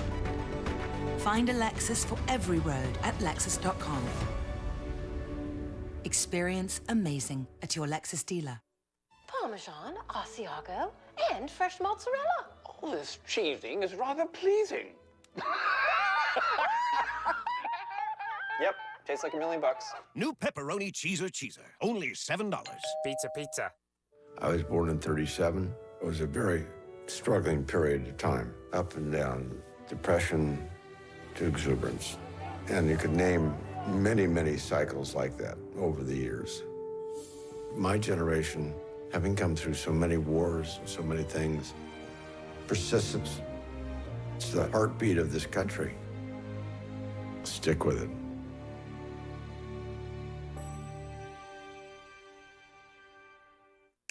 Eat, drink, and be merry. Want to feel good about your meat and dairy? Well, we're your feel-good sanctuary. We say no to yucky sweeteners. That stuff makes us wary. That's what makes us eco-revolutionary, animal emissary, agricultural visionary, green missionary, never scary or unnecessary.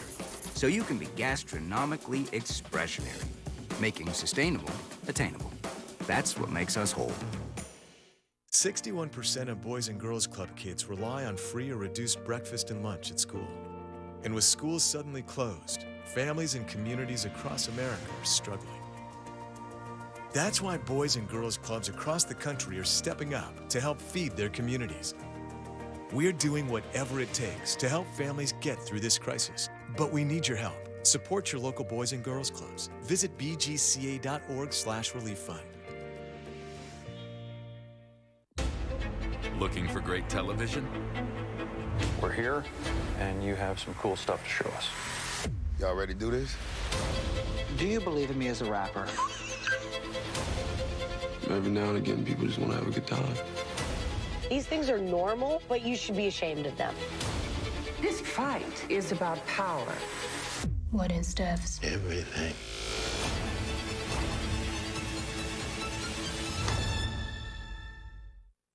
Hayward the runner, Javier Baez the hitter, Brian Shaw on the mound. Baez is homered tonight.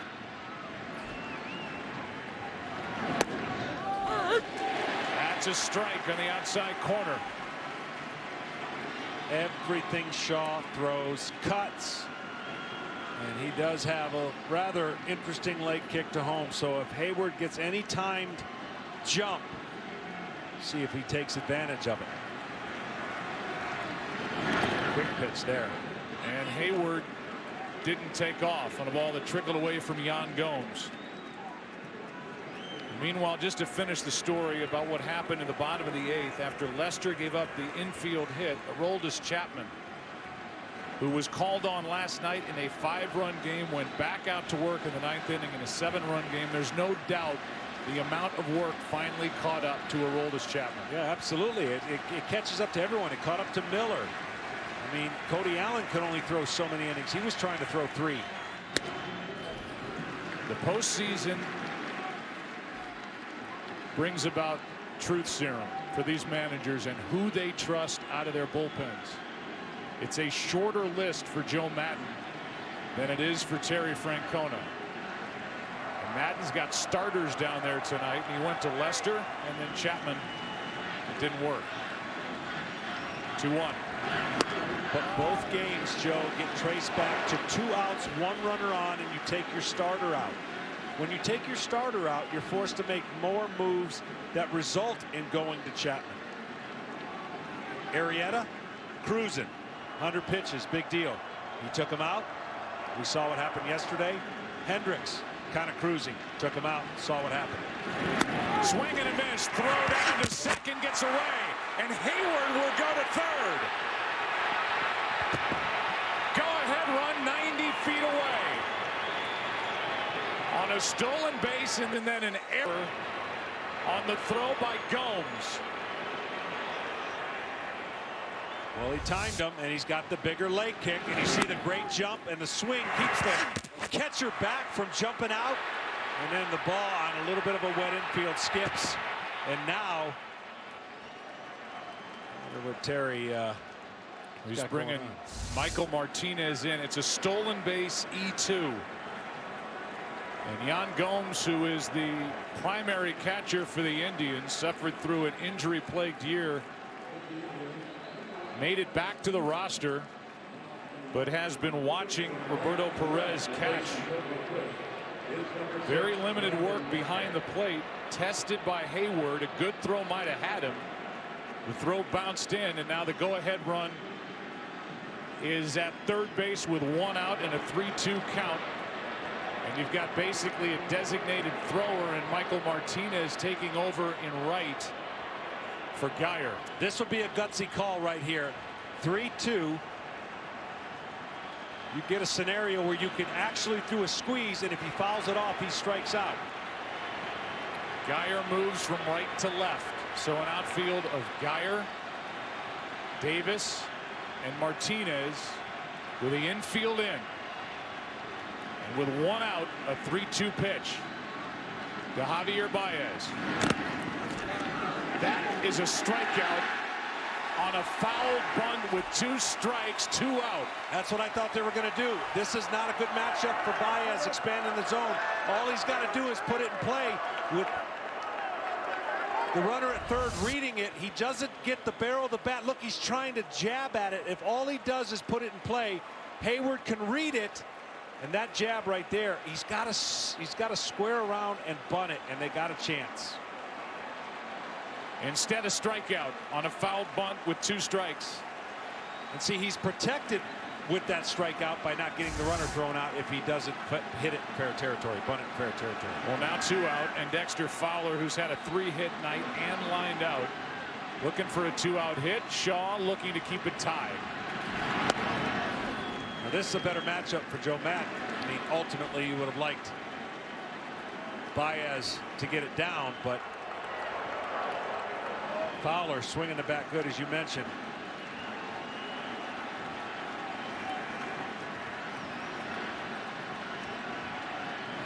What a play that was. 1-0 pitch. Fowler 2-0. Again, the story with Dexter Fowler. Report was he had agreed to a deal with Baltimore. Ended up signing a 1-year deal to come back to the Cubs. Surprised his teammates in spring training. To be a part of it could be a hero. That's into the shortstop spot. Lindor, what a play!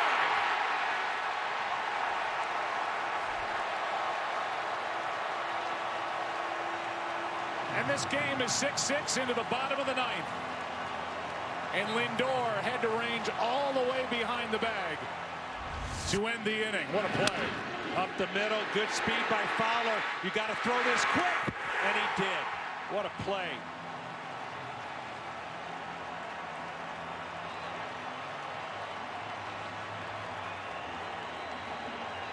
And that sends this game into the bottom of the 9th. And the top of the order will bat for Cleveland. All right, so Tim, here we go, bottom 9. But before we get there, that ball was not hit cleanly. Otherwise, it gets through. It clearly had a lot of backspin on it. But in this game, we've seen Javi Baez early try to throw from his knees. And we just saw him attempt a squeeze, I assume, that led to a bunt called foul ball, strike 3, and he's out. What was your take on that particular decision?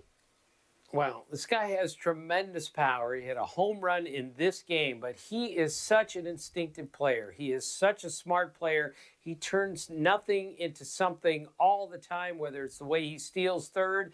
And as John Smoltz said, that would have been a great play, but he's got to obviously get that bunt down. Even though it's a safety squeeze, he can get that run in, but you just don't see a position player bunting on 3 and 2 in a spot like that, especially one who's got the power that he does. Right. Lindor and the emotion and the energy now all in Cleveland's court. They're coming up for the bottom of the 9th. And when we come back, that guy, Kyle Schwarber, who ended up being a hero in this one, he will join us. He wants in on it. We can't wait to get his insights. The 2016 World Series Game 7 plays out after this. Gather round. The Cravings Pack from Taco Bell. 4 crunchy tacos and 4 beefy 5-layer burritos for only $10. Pairs perfectly with all your Taco Bell favorites. So grab a $10 Cravings Pack for your crew at Taco Bell's contactless drive-thru. There's the master bedroom. Mm-hmm. Office. A workout room. Get my treadmill, add some weights, and then... It's a nursery. Nursery? At Amica, we believe in life's extraordinary experiences, so much so that we built a company around it. With every phone call, every quote, every claim, We're an insurance company that delivers an experience that meets the only standards higher than ours. Yours. Experience Amica. Auto, home, and life insurance.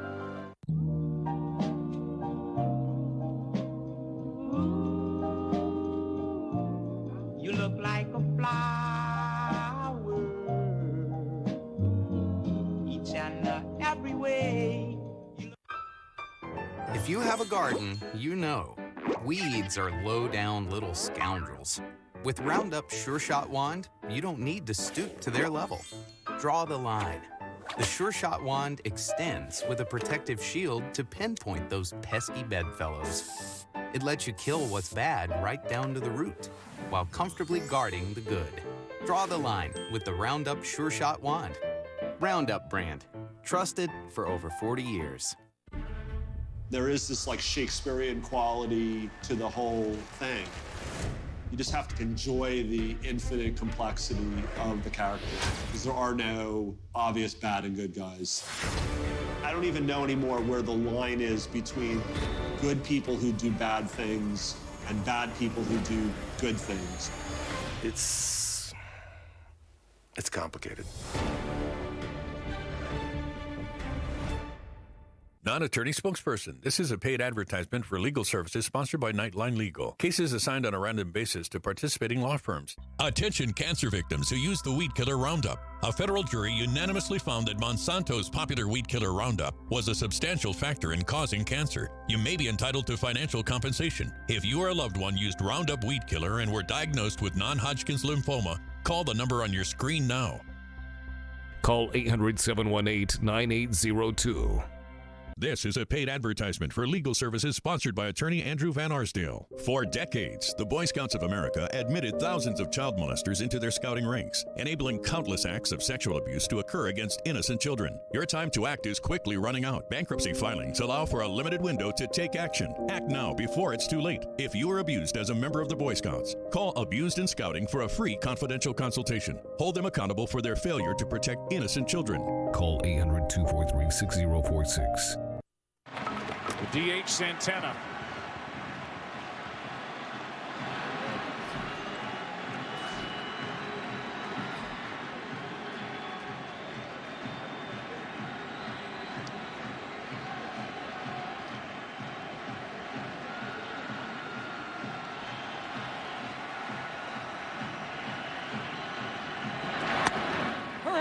Here's a guy who's hit better against left-handed pitching this postseason.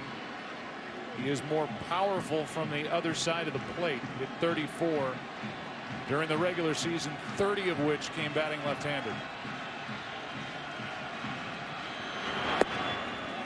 1 ball, 1 strike from Chapman, who's given the Cubs everything he's got. Couple sliders to come out. Both these teams embody their manager. Neither one would ever give up, and both have the heart of their leader. 2-1 from Chapman. There are pitchers up for the Cubs in their bullpen, in case you're wondering.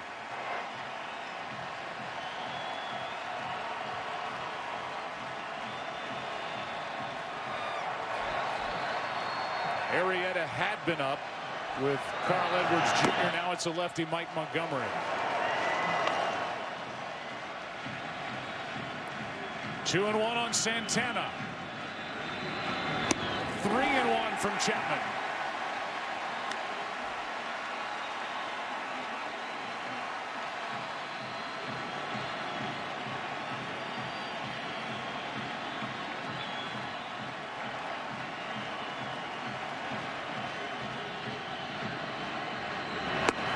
Full count.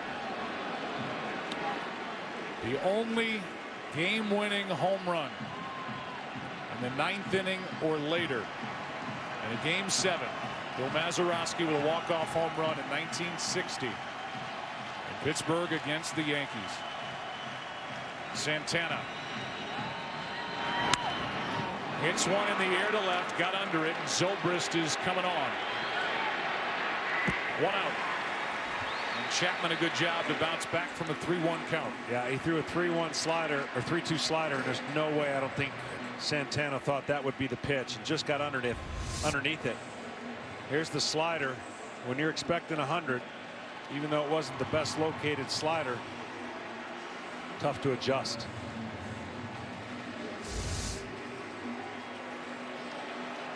Now it's Kipnis from Northbrook, Illinois.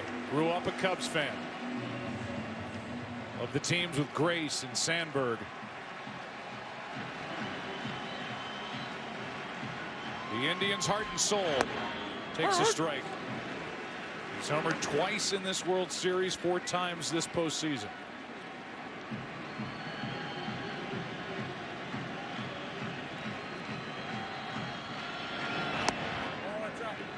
Ball 1.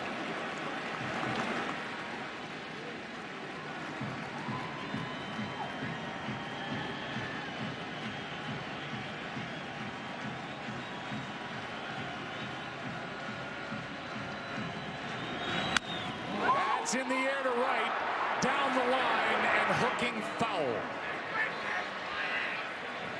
And strike 2.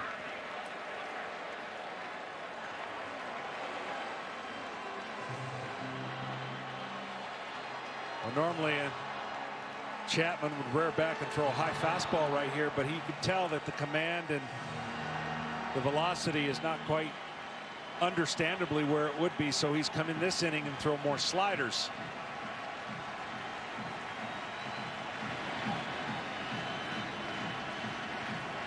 And another one coming. Last inning, Aroldis Chapman was 8 pitches out of his 21 were triple digits. So far 0 for 10 and getting it to 100 or better, and he's featured more sliders.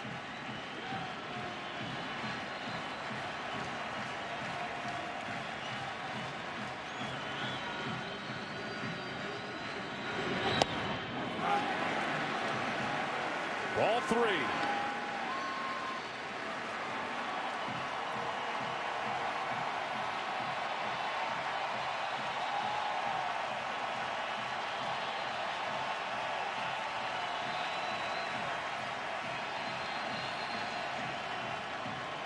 And Miguel Montero, who has taken over behind the plate after Ross was lifted for the pinch runner, goes out to talk to Chapman.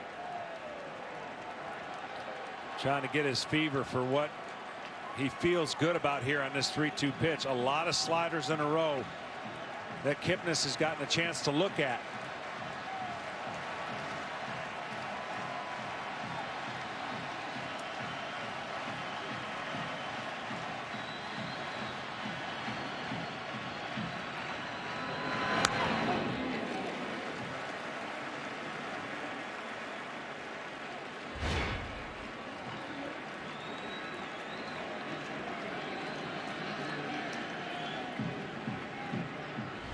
I mean, this is the way it's supposed to be, isn't it?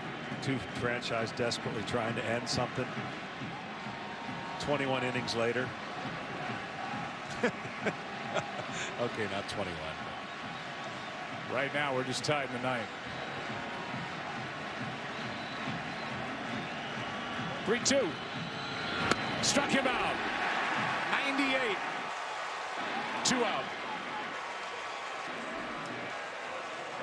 Second strikeout for Chapman. Lindor coming up. And this is typically what he does. He just rears back when that's up in the zone. A hitter. Talk to every hitter.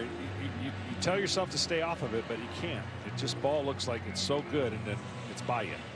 And let's say this with regard to Joe Madden. No matter any move that was made tonight, he had Chapman on the mound, leading by 3 with 4 outs to get. Right. He'd take that 10 times out of 10. But the Indians got him, and now Lindor pops it into right. And with this, Game 7 is going to the 10th. Give Chapman some credit. I mean, he did hang in there after giving up that big home run to Davis. And then came the most significant rain delay perhaps in World Series history. 17 minutes that allowed the Chicago Cubs and Cleveland Indians to kind of reset their game clocks, if you will. And in 17 minutes, Tim, apparently Jason Hayward gave a speech and a few other guys got a chance to talk. And the Cubs at least believed that really made a difference for them. Right. Anthony Rizzo called it the best rain delay of all time. And once because, of course, the Cubs had lost a 3-run lead. The Indians had all the momentum, and suddenly they stopped playing. So as I told you, Chris Bosio, the pitching coach, went to Hayward and said, you got to say something. Hayward was going to do that anyway. He got in the room, and he said, I just reminded everyone who we are. And things got a little bit fired up in there, and then they came out, and good things happened in the 10th inning. That was so bizarre to have a 17-minute rain delay in Game 7 of the World Series. 17 minutes later, they pull the tarp and players are back, and you're like, well, why did we even need that 17 minutes? One other note that I didn't get into, which I know you're going to appreciate, Tim, as we take a look at the Scott Van Pelt Sports Center show coming up, the NHL announces a return to play plan. So should there be an asterisk with the outcome of the Stanley Cup? Woj on what the players think of the NBA's return format. And Ryan Clark will give you his undervalued and overvalued teams. I wanted to share this with both you and Scott Van Pelt, who joins us now. So prior to Rajai Davis's home run, our guy Mike Clevenger, Clev, who was a fan favorite in Cleveland and a Francona favorite, Clev was in the bathroom in the bullpen because as a rookie, every time they needed good luck or good fortune, they sent Clev to the bathroom. So he's in there, and all of a sudden the place goes bananas because Rajai Davis has tied the game. So he comes screaming out of the bathroom wondering what the heck happened, but it was because he was in there that the Indians were able to tie it. Scott? Well, then he should have stayed there, Ravi. I mean, what an amazing night that was. I'm remembering finally our conversations with Tim Kurkjian, and it lasted into the wee hours of the morning after what happened. It was either side, it was going to be an amazing story. Obviously, for us tonight on SportsCenter, we're just trying to get back to sports, and Jeff Passan stops by. Really interesting conversation. It grows more pretentious by the day between the players and owners because players are being asked to take more than just a haircut. I mean, it is a monster give back that they're going to be asked to part with, and Jeff Passan will join us about that. And the NHL with an idea about coming back. We don't have specifics, but at least it's we know a league is going to be back at some point in the summer, and that's a start. I think at this point, Ravi, Tim, we'll take what we can get. Without question. And look, for those of us, and I know you've followed baseball for a long time, the acrimony that exists between these two sides, regardless of a pandemic, doesn't seem to bother them at all. And unfortunately, where we're at, and hopefully it's a step one of a process that ends with baseball coming back. We'll see you, SVP, in about a half hour. Tim and I continue with the 10th inning of Game 7, and Kyle Schwarber set to join us because Schwarbs wants to. Really cool to hear the boys' point of views. Can't wait to get on there and share some of mine. We are looking forward to those chills right after this. Right now, it feels like the world's standing still. But if you look to the land, it's a whole different story. From farms to backyards, wheels are turning. Seeds are being planted. Animals are getting fed. Grass is growing. And families are giving their all to the soil. Because no matter how uncertain things get, the land never stops. So to all those linked to the land, we say thank you. We're here for you because we all run together. Head & Shoulders stops flakes for 72 hours. That's enough time to log roll for days. And receive praise for your log rolling ways, which turns into a log workout craze. Stay flake-free for 72. What you do is up to you. New One-A-Day Natural Fruit Bites multivitamins are made with farm-grown apples as the first ingredient and key nutrients you want. So you can have a daily multivitamin free of stuff you don't want. One-A-Day Natural Fruit Bites. A new way to multivitamin. Crack open summer with the taste of freedom. Budweiser's red, white, and blue camo cans. Available for a limited time only. In stores now. Parmesan, Asiago, and fresh mozzarella. All this cheesing is rather pleasing. Yep, tastes like $1 million. New pepperoni cheeser, only $7. Pizza. Disney Plus, Hulu, and ESPN Plus team up. Oh my god. Epic stories. The largest streaming TV library. And can't miss sports. Are better together. Get all 3 for $12.99 a month. When you eat Reese's for dessert, is it over too fast? Well, then chill your Reese's. You'll eat it slower. I wouldn't know. I swallow mine whole. Like a duck. Not sorry. Reese's.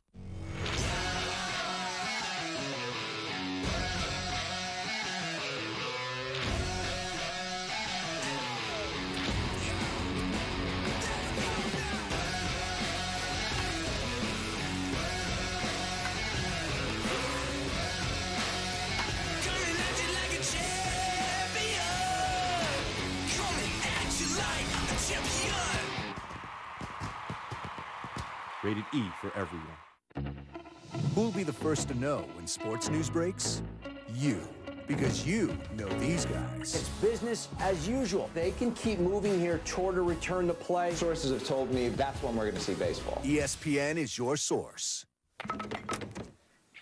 Just about 11 p.m. Eastern Time, Tim Kurkjian, Karl Ravech, and Schwarber. Kyle Schwarber joining us now as we get set to head down the home stretch of this Game 7 2016 World Series. So, Schwarbs, you're up.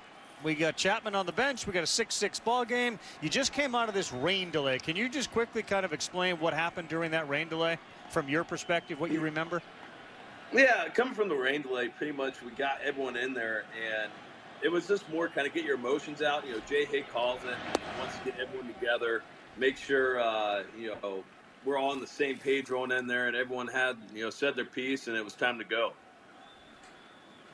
So it wasn't just one guy. I mean, it wasn't just Hayward who spoke. Other people spoke. Is there something that you recall? Was there one part of it that you remember that you said that stuck with you as you come to the plate here to lead things off in the 10th?